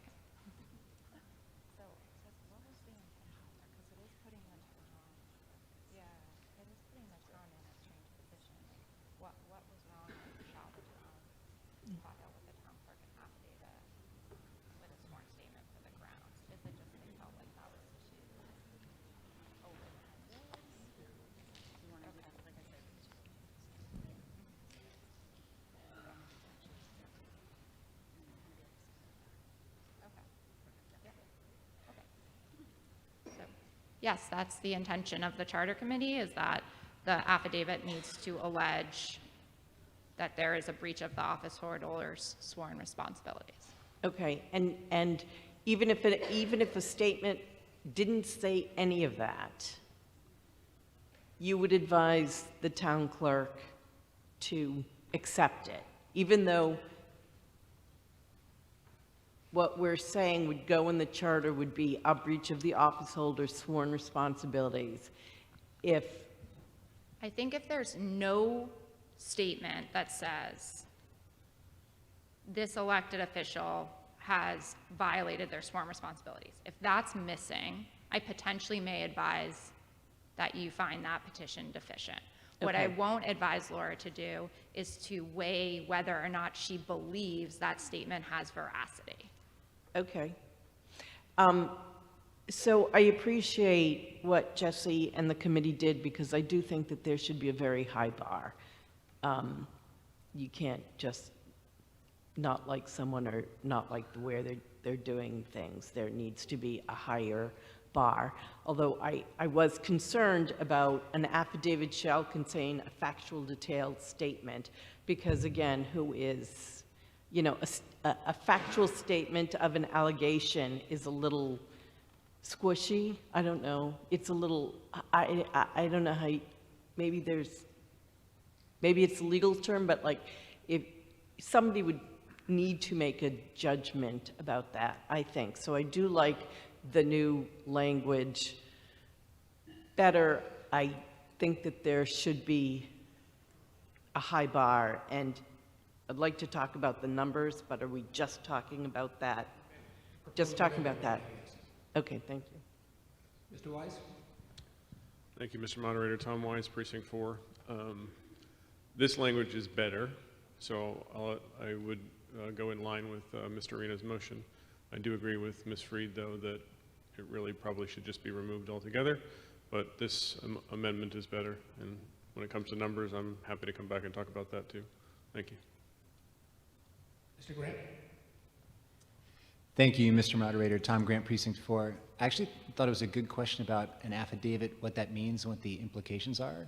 So if someone files an affidavit and the allegations are like totally ridiculous, is there any risk to that person for filing a ridiculous affidavit?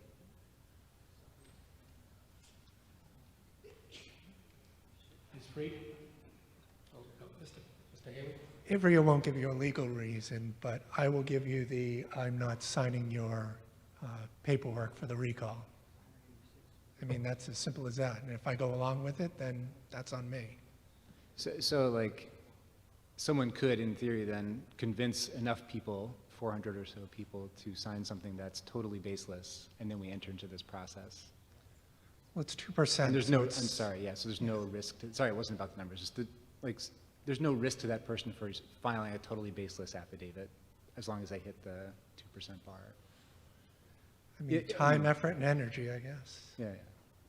So, yeah, I just totally agree with what was said before about this should be a super high bar to clear. It costs our town a lot of money, a lot of effort, and this does not feel like all that high a bar. I wish I had a good suggestion to how to make it a higher bar. I don't at the moment, but maybe I would encourage the charter committee up there to maybe think of a way to make it a little bit more challenging than just, I've alleged a breach that I don't like you, and I've got 400 people that also don't like you, and then we waste everybody's time and money. Ms. Doctor? Nancy Doctor, Precinct 1. I also commend the Charter Review for raising the bar on this. It should not be political. It should be something that's legal or ethically inappropriate, which is my question. Isn't that implicitly implied? The office holder's sworn responsibilities isn't it implied that that should be both ethical and legal? I just want to clarify that that's what it actually means. Ms. Freed? I'm sorry, can you repeat the question? So the previous statement was both ethical or legal, improprieties. Isn't that implied in the sworn responsibilities when they are elected? Isn't that part of their responsibility? Isn't that just redundant? Do they mean the same thing? So your ethical obligations are contained in Chapter 268A of the general laws. So a violation of 268A would be an ethical breach. So they're, Yeah. it's really one and the same. It's Yeah. just, thank you. It's one and the same. Thank you. Over here. Hi, Jason Clark, Precinct 3, also Vice Chair of the Bylaw Committee. My question is, I can't remember if it was Ivrea or Jesse who said it, but there was mention earlier that in theory, if the person who's being recalled or the affidavit was against could seek a court to get an injunction. I'm curious, that was the previous updated language. I'm curious if that would still hold under this new version of this. Ms. Freed. So I'll give the answer I always give. Anyone can sue at any time, whether it's justified or not. And I think the individual would have grounds for an injunction to the extent that the affidavit doesn't allege, I don't think it deals with the truth of those statements, but doesn't allege that there was a breach of the office holder's sworn responsibilities. Less than 2% of registered voters have filed the affidavit. 25 voters in each precinct. I mean, those types of things would be grounds for an injunction. Okay, thank you. Further discussion on the proposed amendment? Oh, just stand, okay. This requires a majority vote. Now we're voting on the amendment proposed by Mr. Arena as written by Ms. Freed. All those in favor of the proposed amendment, please raise your hand. And those opposed? And the motion carries. All right, now, Mr. Arena. I want to turn to the, thank you, Mr. Moderator. I want to turn to the bottom half of this section as it relates to the required number of signatures that should be returned by, to the town clerk. What was the committee's thought around doubling the number of required signatures? How did you arrive at the number you did and not a higher or lower number? I don't know if anybody else remembers how we got to the actual number. I know that there was a lot of very thoughtful discussion about weighing the number versus the amount of time. I know that we intentionally increased it because of the bump in the numbers. You say weighing the time. Weighing the time for what? More signatures would require more time, it would seem. I mean, we didn't have to say that, though. I mean, we could have said you have to get the same number of signatures in, I believe it was 21 days. No, I'm asking what you did do. The group made a decision. What was the process that was used to arrive at the language shown here? Mr. Haley? Thank you, Alan. Mr. Moderator. So on this particular section, obviously Jesse was one of the members that wanted to see this changed. As I mentioned previously, every revision to the charter was voted on unanimously. Any amendments that we did or changes or whatever, if more than one member wanted to do it, that's kind of where we went. In this particular instance, Jesse wanted to see about this changing. So in order to compensate for that, I put in the checks and balances towards the bottom, increasing the amount of days, because I said if you want to increase the number of signatures, we need to increase the amount of days. So that's how that percentage came. Yeah. How she came up with the percentage in the first place, I don't think we ever kind of hashed that out. It was more of, I was allotting more time when the numbers were increasing. I understand, Chris. I would just make the point there's no exchange rate between days and signatures. Well, yeah. But my question still remains unanswered. A body made a change, doubling the number of required signatures. I would like to know the thought process that arrived at that number and not something higher or lower. As it's been said earlier, is diligent work, careful work, thoughtful work. What was the work? What happened? If I recall correctly, because this was one of the first ones way back, 2 years ago, I think that it was noted that the percentage did have to increase. Now, to your point, why not just make it 100%? So I agree with you. I think that it was recommended that the number go up, And I think it was actually higher than this, and we carved it back down. Right, but what principle governed those conversations? The reason I'm asking is this looks arbitrary and capricious. This looks like it's 10, let's make it 20, game over. And even if it wasn't that way, it is the net effect of what we're reading today. I can tell you personally, you are making this impossible. It is not the job of the government. I see nodding heads. Is that agreeing with me, or is that agreeing that it's now impossible, Mr. Carnahan? If that's the intent of it explicitly, that's not good government.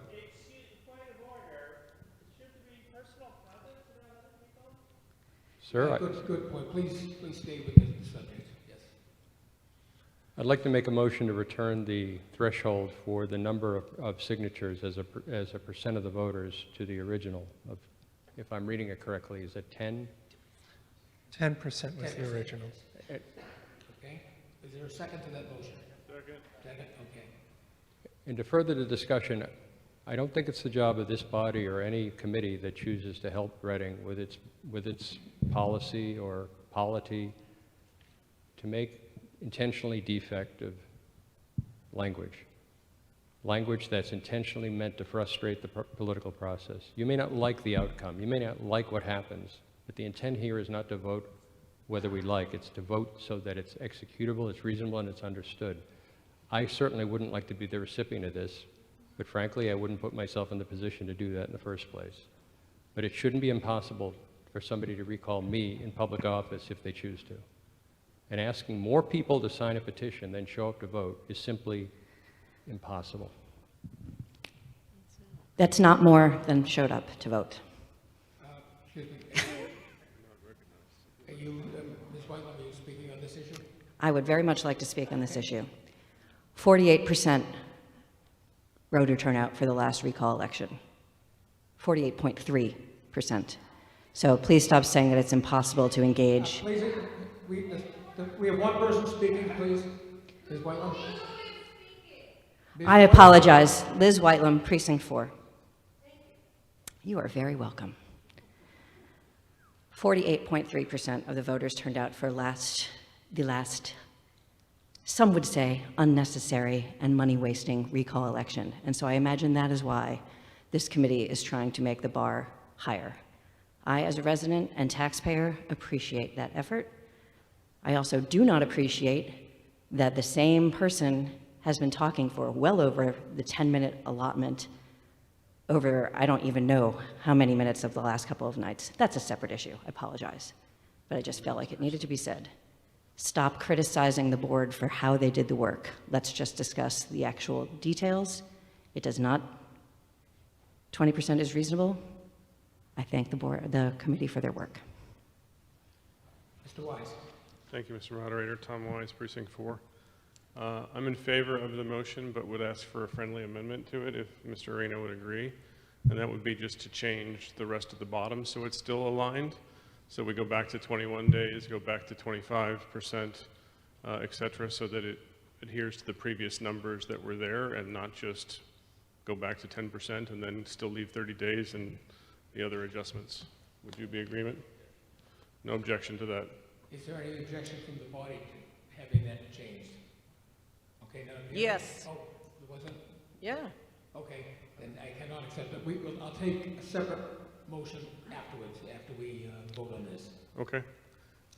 So either way, in terms of my support for the percentage, while yes, I'll acknowledge Ms. Whitelam's point that the actual recall election had 48.3%, that is the highest by far of any election we've had in the last 10 years.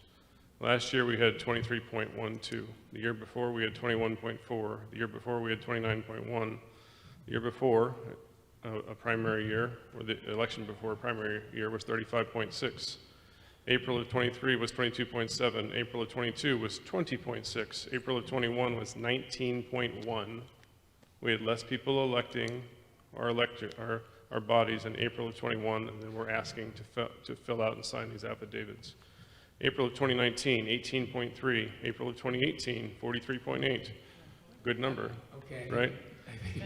These numbers, 20% as a number is ridiculously high in a grand scheme versus the normal body that is actually getting out to vote in the town. Now, if we had 100% turnout, 20% is fair. But 10% as a number is half of the usual electorate, right? Which is much more reasonable in my mind, so that's why I support this amendment. I'd just like to respond to the comment of Mr. Wise, just to clarify that we're not asking 20% of voters to show up for anything. This is an affirmative going out and asking 20% of the voters. Just to use Ms. Downing's example, I would certainly hope that if an elected official embezzles, murders somebody, does something very egregious, it wouldn't be hard to get to that 20%, because I would hope that people would be incensed enough that they're happy to sign things. It is simply saying it needs to be, there needs to be a check and a balance on this to make sure that if we're going to be spending $30,000 of the town's money, that a sufficient number of taxpayers are being represented and saying, yes, I'm authorizing an expenditure to deal with this. Since you directed me, I'll direct back. I appreciate that feedback, and I'm not here to spend $30,000 of the town's money capriciously. I think we're generally relatively good stewards of the money, but you don't understand how hard it is to get 10% of this population to sign something, and how hard it is to get 20% of the population to sign something is even more crazy. So, you know, you may say, oh, they're not having to turn out to vote. Well, they're going to sign something, so it is what it is, but 20% is a lot of people. It's a lot of people. 10% is a lot of people as well. We shouldn't underscore or undercut how many people 10% is to get to agree with the affidavit that we just previously went through. This strikes me as just, frankly, if you ever want to do it to, I hate to say it this way, but you look at the room, you want to do it to our side, you still have to do 20%, I mean 10%, that's still a lot of people. And this is not a our side, your side, it shouldn't be, but it's coming across very much that way, and we're going to see the line appropriately in that way too, unfortunately. This is very much a political thing, as much as people want to say it's not going to be a political thing. The process needs to be fair and balanced, and this is not in that way at all.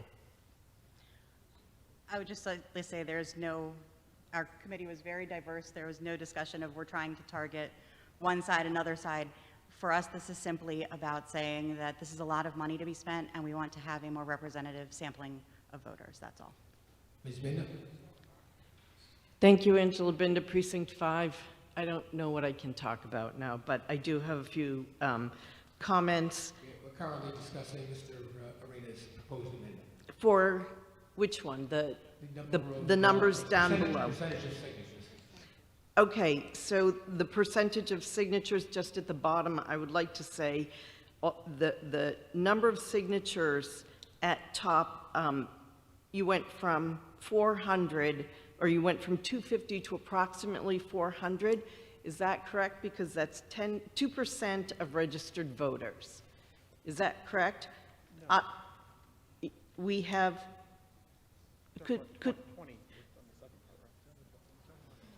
No, I know, but I'd like to say that I think it shouldn't be 2% of registered voters. It should be 2% of people eligible to vote, because down below. Ms. Binder, we're talking about the percentage of signatures, the 10% that we need for. Right, but the signatures, do they have to be registered voters or not? Yes.